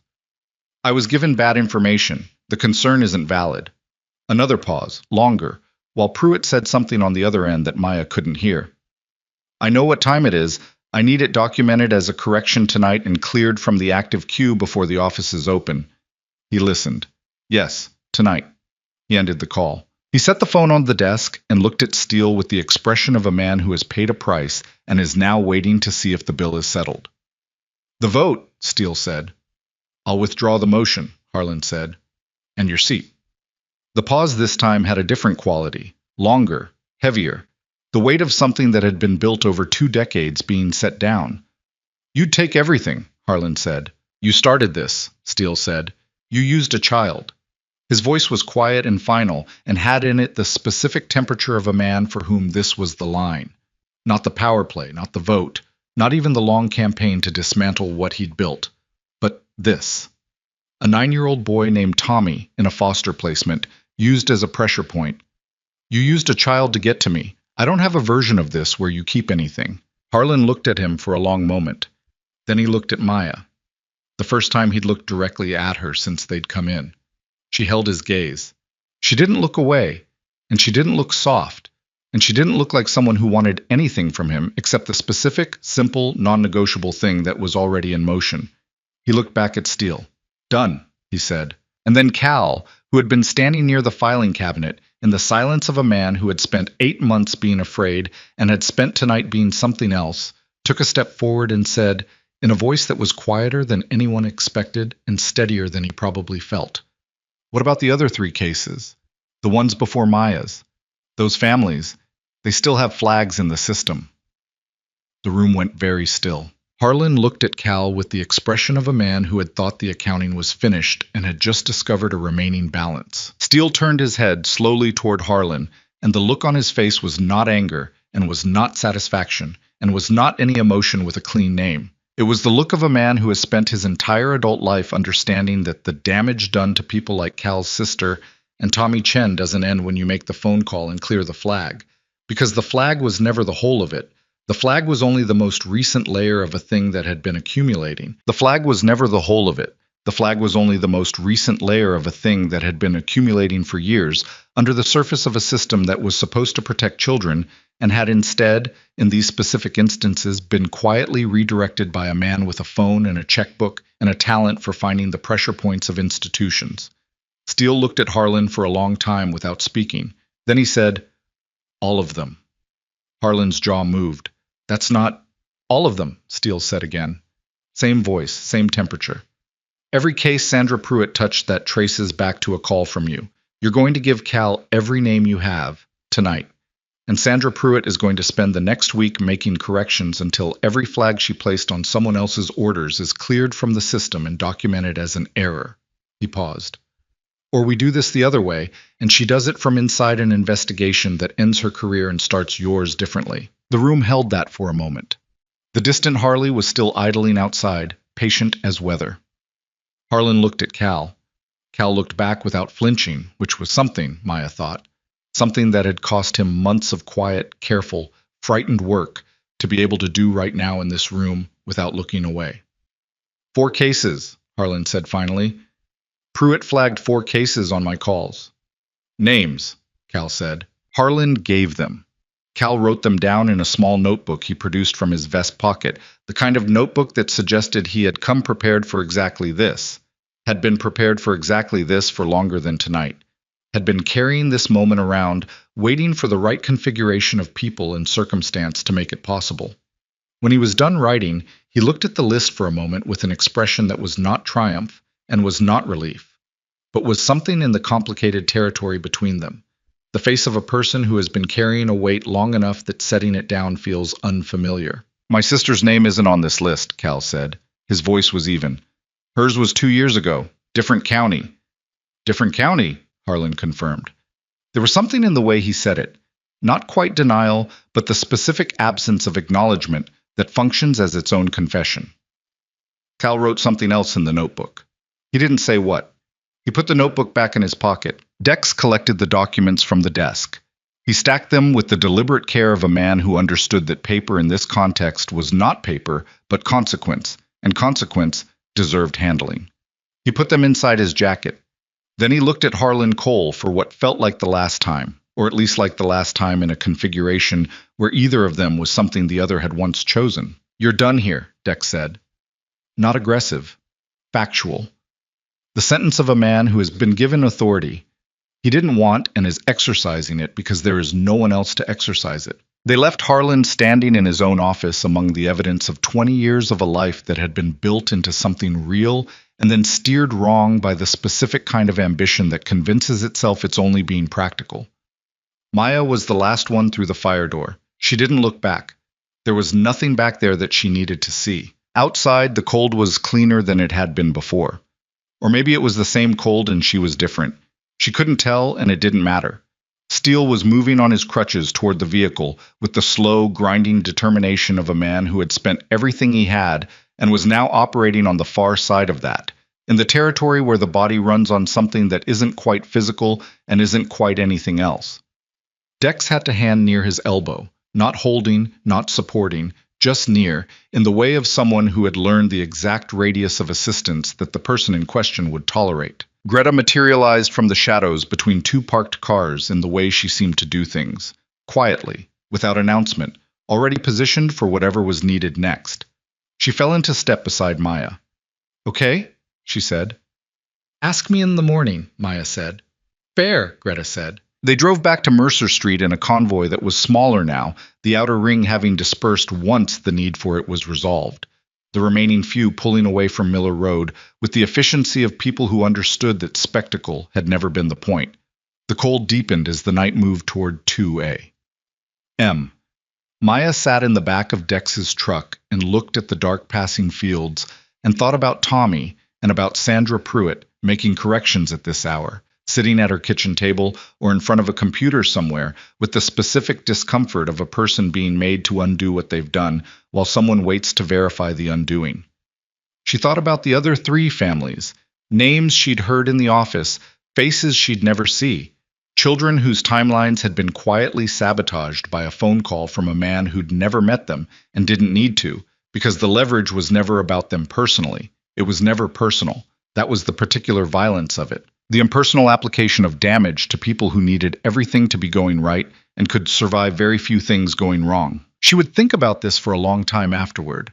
How to be angry at a system that was also the only system. How to hold both things, the failure of it and the necessity of it, without the holding breaking you. She didn't have an answer that night. She wouldn't have a clean one for a while.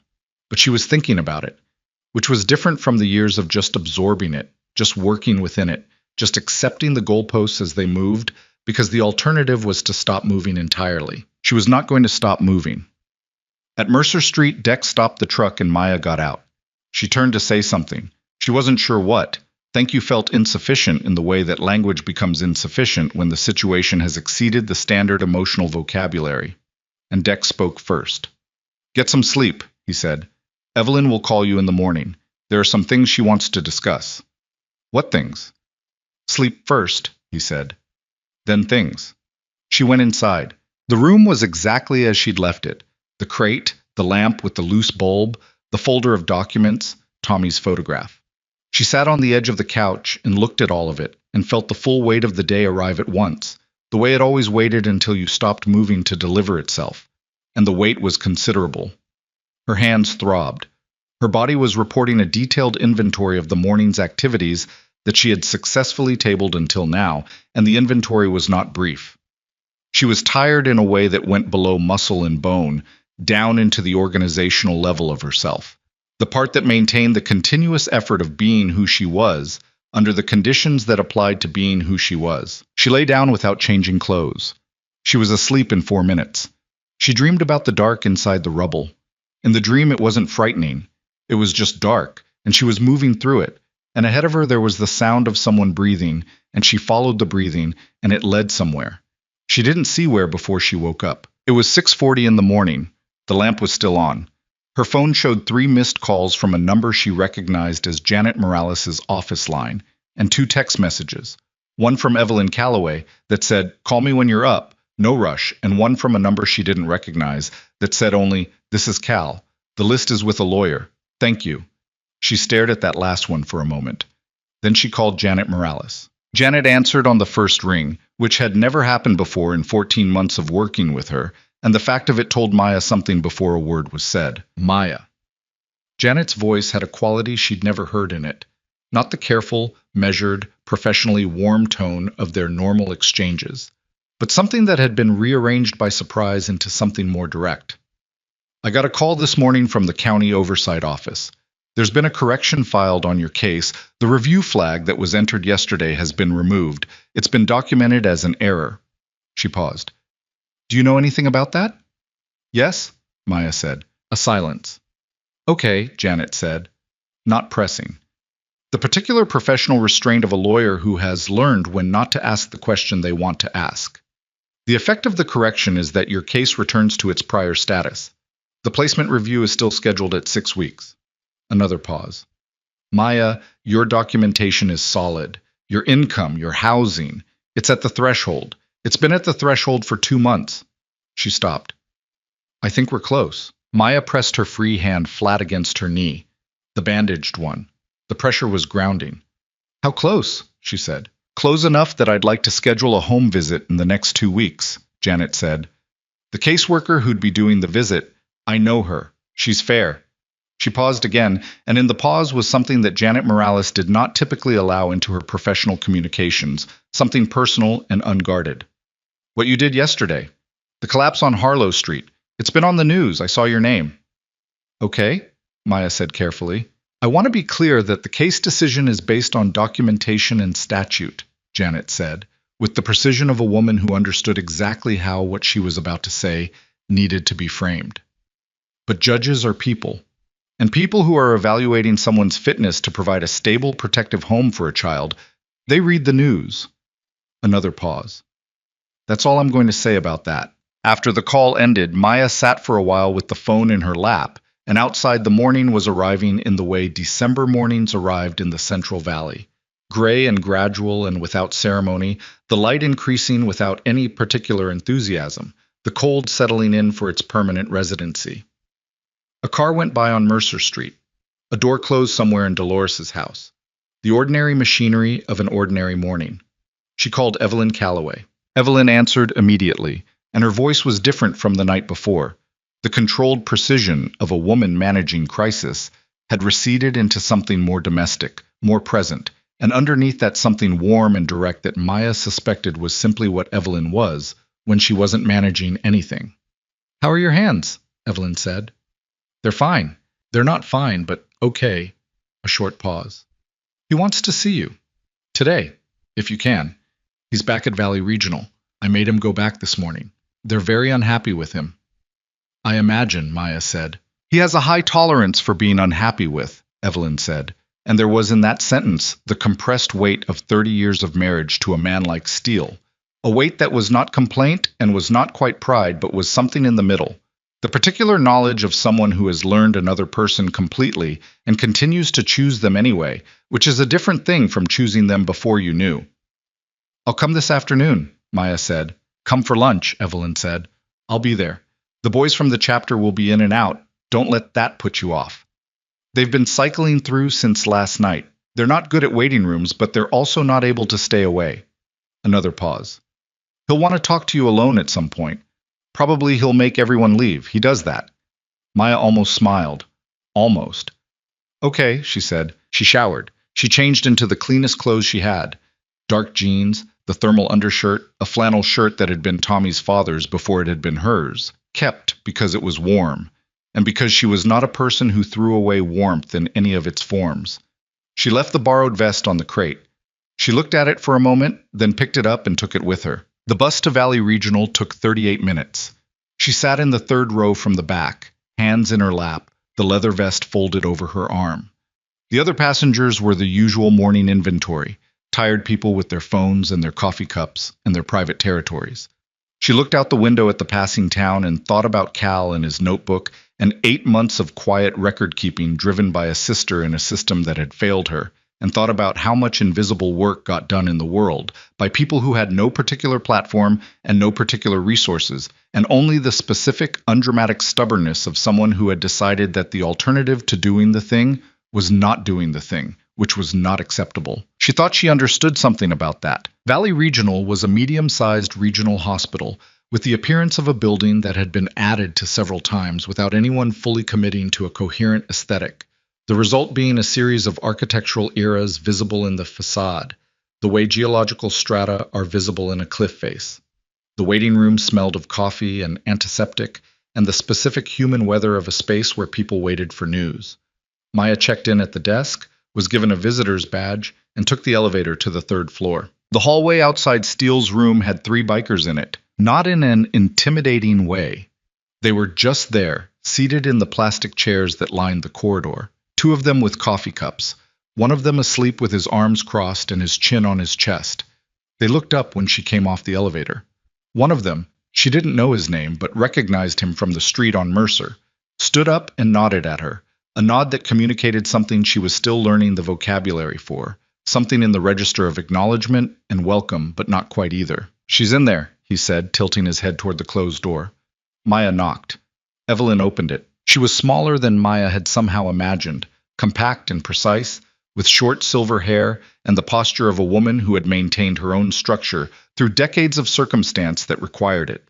She had dark eyes that looked at Maya with a directness that was not aggressive, but was also not performing anything, not managing the introduction, just looking at her the way people look when they actually want to see. Maya, she said. Evelyn. Evelyn stepped back and let her in. The room was a standard hospital room that had been made slightly less impersonal by the presence of things brought from outside.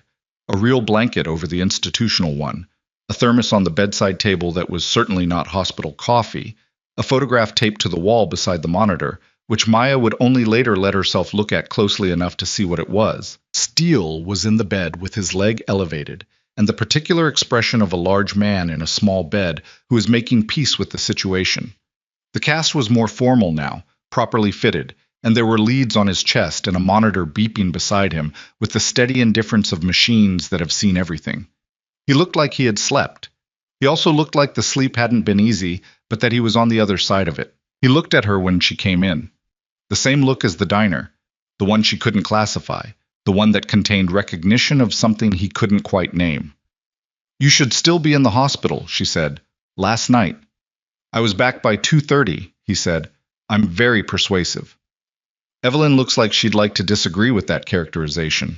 "Evelyn always has the option to disagree," Steele said, and Evelyn, settling into the chair near the window with the ease of a woman who had long since resolved the question of who she was in any room, made a sound that was not quite agreement and not quite dismissal. Maya pulled the chair closer to the bed and sat. She put the folded vest on the foot of the bed. "I think this belongs to someone," she said. Steele looked at it. Something moved through his face, brief deep, the way things move through the faces of people who have learned to keep their surface still. That's Dex's, he said. I know. Can you make sure he gets it? He'll want you to keep it a while longer, Steele said. That's his way of saying you're welcome without saying it. She nodded, left it on the bed. They were quiet for a moment. Not uncomfortable, but the specific quiet of two people who have been through something together and have not yet established the language for what that makes them to each other. The other families, Maya said. The ones on the list. Cal's lawyer is working on it today, Steele said. The corrections will be filed through the oversight office by end of week. The families will be contacted by a caseworker. He paused. It won't be fast. The system doesn't move fast, but it'll move. And Harlan, he's done, Steele said. It was not a threat, and it was not a verdict. It was a statement about something that had already concluded. He'll step down this week. What happens after that is between him and whatever he's built and what it's worth when the weight of the last 20 years gets distributed honestly. He paused. That's not my problem anymore. Cal, Maya said. Something changed in Steele's expression. Softer, or not softer exactly. More present. Cal's a prospect, he said. If he wants it, Dex made the offer this morning. Maya considered this. He was working for Harlan. He was working against Harlan, from inside Harlan's space, for 8 months, to protect people he'd never met, Steele said. That's not a liability, that's character. He held her gaze. You understand character. You understand it specifically. She didn't look away from that. I want to ask you something, Steele said, and you don't have to answer it. Okay. Why did you come in after me? The question was simple, and she'd known it was coming. Had known since the moment she'd been out on the street with the bandaged hands that at some point someone was going to ask it, and that the only honest answer was also the one that was hardest to give, because it was so unstrategic, so undramatic, so completely stripped of the narrative structure that made actions legible as heroism or calculation or anything with a clean shape. I heard you, she said. In there. You were alive and I was the only person who could get to you. There wasn't a decision. It was just the next thing. Steele was quiet for a moment. My son, he said. He stopped. Started again differently. My younger son. He died in Kandahar province, 2006. I was 23. His name was Eli. He said it with the flatness of a fact that has been said so many times. It has been worn smooth, but beneath the smooth was everything, 19 years of everything, the accumulated weight of a grief that had been structural for so long, he probably no longer thought of it as grief, but simply as part of the architecture of himself. He was a medic. He died running toward someone. Maya held very still. He didn't make a decision either, Steele said. He just moved. He looked at the photograph on the wall. Maya let herself look at it now. A young man in uniform, mid-laugh, caught by the camera in the middle of something ordinary that was also the last good ordinary moment someone thought to document. I've been thinking about it for 19 years. Why some people move toward it and some people don't. I haven't worked it out. I don't think it works out, Maya said. No, he said. I don't think it does. Evelyn, at the window, had not moved. She was looking at her hands in her lap with the expression of a woman who had learned to hold space for this particular conversation to happen around her, who had learned that the conversation needed witnesses more than it needed participants. Maya looked at the photograph for another moment. Then she looked back at Steele. He would have helped Tommy, she said. She didn't know why she said it. It came from the same place that had put her on her stomach in front of that gap in the rubble, but the place that didn't wait for the logic to arrive before the action. Steele looked at her for a long time. His jaw was set in the way it had been set in the rubble, the way that came before something giving. Yeah, he said, finally. He would have. The afternoon moved through the hospital room with the specific quality of hospital afternoons, slow, institutional, punctuated by nursing checks, and the distant sound of carts in hallways. Dex came by at 2 and collected his vest from Maya's hands when she held it out to him. And as Steele had predicted, he didn't say anything about it, just folded it over his arm and asked if she wanted more coffee, which she did. Greta came at 3 with food in a paper bag that was definitely not from the hospital cafeteria and distributed it without ceremony, pulling a chair up to the bed as if this room were simply the current location of a conversation that had been going on for years and would go on after. Cal arrived at 4, alone, quieter than he'd been in any of the previous contexts. The performed solidness gone, the restlessness stilled into something that looked more like a person after the event, after the thing they'd been bracing for had finally happened, and they were now in the unfamiliar territory of the aftermath. He stood near the door for a moment, hat in his hands, and Steele looked at him across the room. "Sit down, Cal," he said. Cal sat. "Your sister," Steele said. "What's her situation?" Cal's hand stilled on the hat. "She's in Riverside County.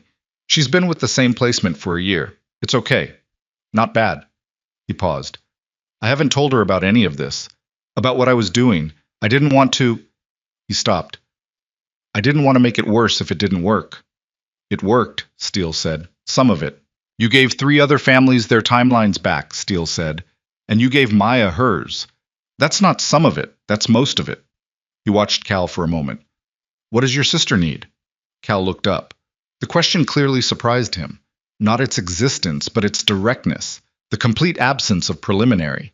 The way Steele asked it as if the answer was simply the next relevant piece of information and he intended to do something with it. "She needs to be somewhere permanent," Cal said slowly. "She needs someone to adopt. Her foster family. They're good people. They want to, but the process has been—" He stopped. "The process has been hard." Steele looked at Dex. Dex looked at his phone. The look between them was the look of people whose communication had been worn into something that didn't require full sentences. "We have a lawyer," Dex said, not looking up from his phone. "He does family law among other things. He's very good at processes that have been hard." Cal stared at him. He opened his mouth. Nothing came out for a moment, then, "This isn't why I know why you did it," Steele said. "That's why we're talking about it." The room was quiet. The monitor beeped. Outside in the hallway, one of the bikers said something to another one, low, and the other one laughed, a real laugh, unguarded, the kind that happens in hospital hallways when people have been sitting in them for long enough that the formality has worn off. Cal put his hat on the windowsill. He pressed the heels of his hands against his knees.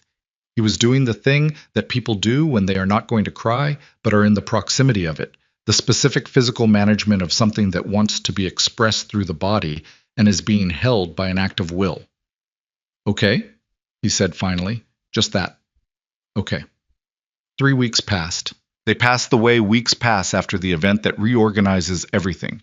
Not slowly or quickly in the usual sense, but in the altered time signature of aftermath, where some days compressed to nothing, and others expanded to hold more than seemed possible.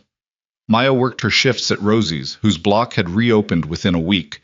The debris from the collapse cleared and the street restored to its prior geography with the efficiency of a city motivated by liability. She worked the cleaning shifts. She met with Janet Morales twice, once at the office and once at Mercer Street for the home visit, which lasted 50 minutes, and during which the caseworker, a woman named Diana, who had the direct no-nonsense warmth of someone who had been doing this work long enough to have stripped it of performance, looked at the room, at the documentation folder, at the organized evidence of 3 years of trying, and said very little that was evaluative and several things that were human. She also said near the end, looking at Tommy's photograph on the crate, "He looks like you." "People say that," Maya said. "It's a good thing," Diana said. The placement review was scheduled for a Tuesday. Maya was at the courthouse at 8:15, 45 minutes early, in the cleanest clothes she owned and with the documentation folder organized to a level of thoroughness that Janet Morales had described as honestly a little intimidating. She sat in the hallway outside the courtroom on a bench that was not comfortable and had never been designed to be. And she sat very still and breathed steadily and looked at the middle distance the way she looked at things when she was managing herself through something. She heard them before she saw them. Not loud. Not the rumble of engines in this building, this context. But the sound of boots on the courthouse floor, multiple, moving in the particular rhythm of people walking together who have walked together enough times that the rhythm is its own thing, and then they came around the corner. Steele first, on a cane now. He'd graduated from crutches 10 days ago and was proceeding through the rehabilitation with the specifically determined non-compliance of a man who found the prescribed pace medically conservative. He was walking with only a slight favor to the left side, which his physical therapist had described as remarkable, and which Steele had described as sufficient. Evelyn beside him, her hand not quite on his arm, but near enough to be there if needed. Dex, Greta, Cal, who had driven down from Fresno that morning. Two other chapter members whose names Maya had learned in the weeks of constant ambient presence that the Brotherhood had maintained, dropping by the diner, appearing on Mercer Street, texting for no reason that was announced, but for the reason that they were the kind of people who showed up. They filled the hallway. The way large presences fill hallways, not overwhelmingly but completely, the space organized around them simply by the fact of their being in it. Steele stopped in front of the bench. "You're early," he said. 45 minutes, she said. "We're 50, he said. And there was in the simple arithmetic of it, in the fact that they had gotten there before her, that they had timed it to be already present when she arrived, so that she would not sit in this hallway alone, something that Maya had to look at the floor for a moment to manage. She looked at the floor and breathed, and when she looked up again, her face was steady. "You didn't have to come," she said. "We know," Greta said. They sat in the hallway together, on the bench, on the floor with their backs against the wall, the way people sit when they've decided to be somewhere for however long it takes. Dex produced coffee from a bag he'd been carrying, distributed it without ceremony. Evelyn sat beside Maya on the bench and said nothing for a long time, and the not saying was its own kind of presence, the specific warmth of someone who understood that what was needed right now was not words. Janet Morales arrived at 8:45, took in the assembled company with an expression that did not change but that Maya had learned to read, and the expression said something like, "This is unusual, and also I suspect it will not hurt." The hearing lasted 1 hour and 20 minutes. Maya sat at the petitioner's table and answered questions in the level, direct way she answered questions, without embellishment, without performance, with the specific credibility of someone who had organized their evidence carefully and lived their truth consistently enough that the two matched. Janet Morales was excellent. Diana's home visit report was thorough and warm. The county's attorney raised no objections that hadn't been anticipated and addressed. The judge was a man in his 60s with the manner of someone who had presided over enough of these hearings to have developed a settled philosophy about what he was doing and what it was for. He asked Maya 2 questions directly. Not the legal questions, the human ones. He looked at her when she answered, and he listened to the answers the way people listen when they have already done the reading and want to see if the person is consistent with the record. She was. He granted full reunification. The word granted hung in the air of the courtroom for 1 second, 2, and then Janet's hand was on her arm and Maya was nodding because speaking required a reorganization of the throat that wasn't immediately possible. And outside the double doors she couldn't be hearing this, but the sound of people responding to something, the particular controlled sound of people in a hallway who have just received news and are managing their response to it in deference to the formal space they're adjacent to. She walked out of the courtroom into the hallway. They were all on their feet. Steele looked at her face and read it, and something happened in that same deep movement she'd seen in the hospital room. The thing that went below the surface and came back changed. "Done?" he said. "Done," she said. Evelyn made a sound that was not a word. Greta turned away for exactly 3 seconds and turned back. Dex looked at the ceiling for a moment in the way of a man who has chosen this as his primary method of emotional management and had over many years made his peace with it. Cal said, "When?" 2 weeks, Maya said, "for the transition to be processed. Then I can bring him home." Cal nodded. He was quiet for a moment, then, "My sister's adoption goes to final hearing in April." He said it without looking up. "Morales' contact, the family law guy." He paused. "He says it's going to work." Maya looked at him. He was still not looking at her, looking instead at some point on the courthouse floor, the hat back in his hands, turning it the same way it had been turning in the hospital room. She reached out and put her hand briefly on his arm. He went still. Then he nodded once, odd of someone accepting a thing they're not practiced at accepting. "Good," she said. They walked out of the courthouse together into the December afternoon. The same December, the same Central Valley cold, the same flat white sky pressing down on the same town that had, 3.5 weeks ago, given her a morning she would spend the rest of her life trying to understand. The same town where a building had chosen a particular morning to finally give way under the weight of everything it had been holding too long, and in the falling had somehow altered the specific gravity of several lives that had been moving along their separate trajectories, too tired or too careful or too beaten down to intersect. The bikes were parked along the courthouse steps in a line that had clearly been arranged to occupy the maximum lawful visibility, which Maya suspected was not accidental. Steele stood at the top of the steps for a moment, looking at the street, the sky, the familiar landscape of a town he'd been passing through for 35 years on his way between places.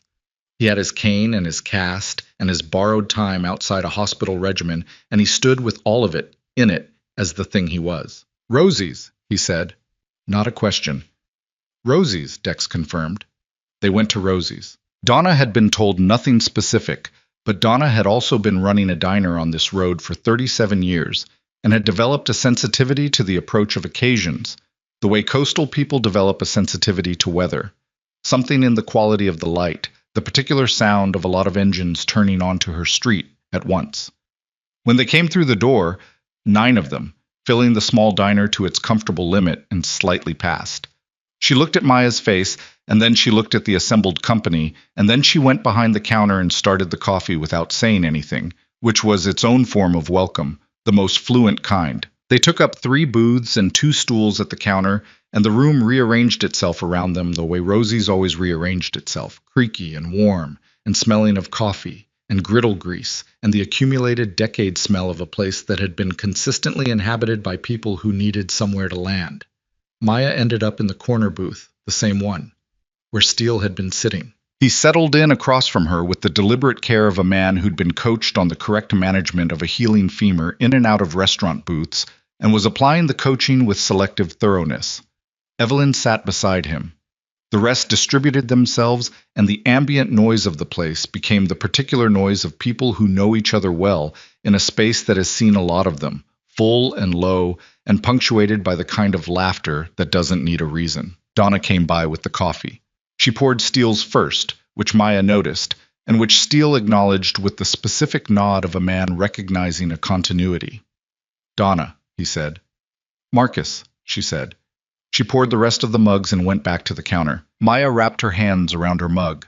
The cuts were mostly healed now, closed, pink at the edges, the bandages gone for a week. They'd scar a little. Not badly. Marks that would lighten over time into something barely visible except in certain light, which seemed about right. Seemed like the correct proportion of evidence to carry.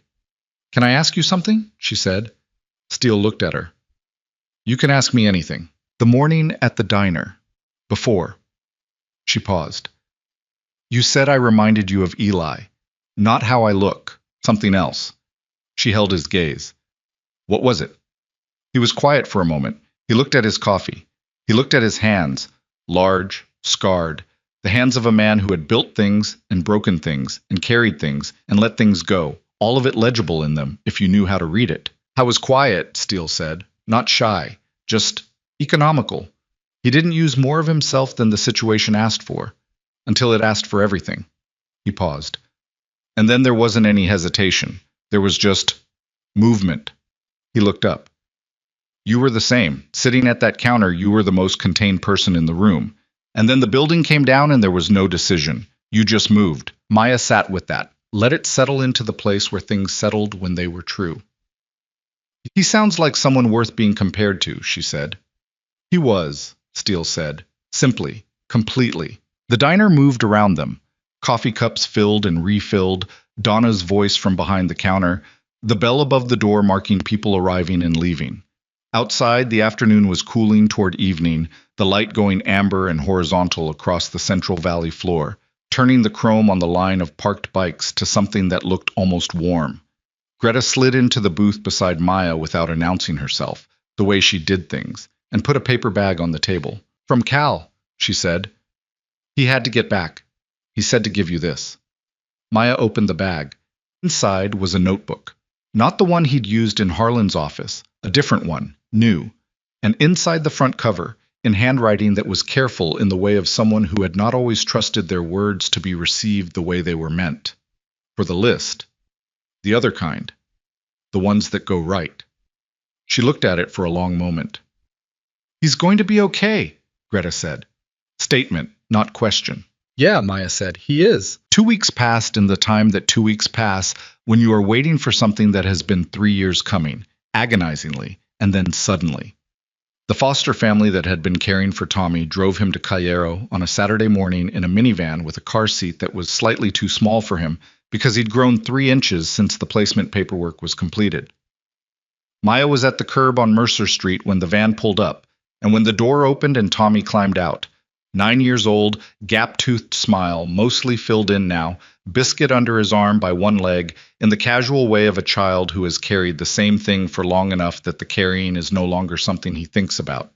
She went down on one knee on the sidewalk, and he walked into her, and she held him, and he held her, and neither of them said anything for a while because some things are not in the register of language and don't need to be put there. When she finally stood up, still holding his hand, she looked up and found that Mercer Street was not empty. They were parked down the block, not in front of the house, not intrusive, just present. 7 bikes, maybe 8, engines off. The people she knew and some she was still learning. Dex with his arms crossed and his chin tilted up in the way of someone who was present but giving space. Greta on her bike with her helmet resting on the handlebars. Evelyn in the passenger seat of a truck she recognized. Steele was standing beside the truck. He raised one hand when she looked at him. Not a wave exactly, something more deliberate. An acknowledgement, the kind that says, "We see you, we're here, we're not going anywhere." Tommy looked down the street at the bikes, at the people, with the wide, evaluative eyes of a 9-year-old taking inventory. "Who are those guys?" he said. Maya looked at the line of them, at the leather and chrome and the scarred faces and the careful stillness of people who understood that this moment belonged to someone else, and their job right now was simply to hold the perimeter of it. "Family," she said. Tommy considered this with the pragmatic acceptance of a child who has learned to expand his definitions. "Okay," he said, and tugged her hand toward the door. She went. Behind her, the engines started one by one, unhurried, the sound of them building the way it always built. Layered, low, continuous. Not leaving, just running. Just the sound of something that was still there, would be there, would keep being there in the way of things that have decided to be permanent without making an announcement about it. The sound followed her to the door and through it, and she could still hear it as she moved through the small room. Tommy already at the crate, already looking at the photograph of himself, making the face children make when they encounter evidence of their own prior selves. And she stood in the doorway and listened to the engines on the street and felt, for the first time in 3 years, the specific quality of a room that was the right size. Outside, the December afternoon was going golden over the Central Valley, the flat land catching the last light and holding it in the way flat land does, spreading it wide and even across everything without preference or hierarchy, the same light on the chrome and the cracked pavement and the windows of Rosie's diner 6 blocks over, and the bare fields at the edge of town, and the long straight road running north toward Fresno, where a man with a cane was going home to a woman who had driven him to a courthouse to watch a girl get her brother back. The light held for a while. Then it went. The way light goes? Slowly, and then not at all.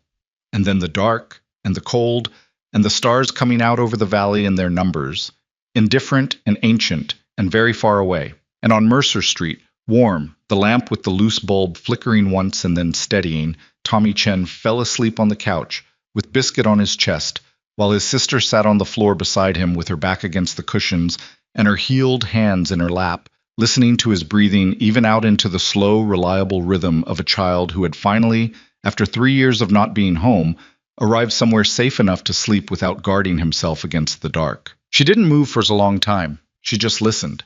And the street outside was quiet, and the cold was outside where cold belonged, and the room was warm. And it was enough. It was, for the first time in longer than she could precisely calculate, exactly enough.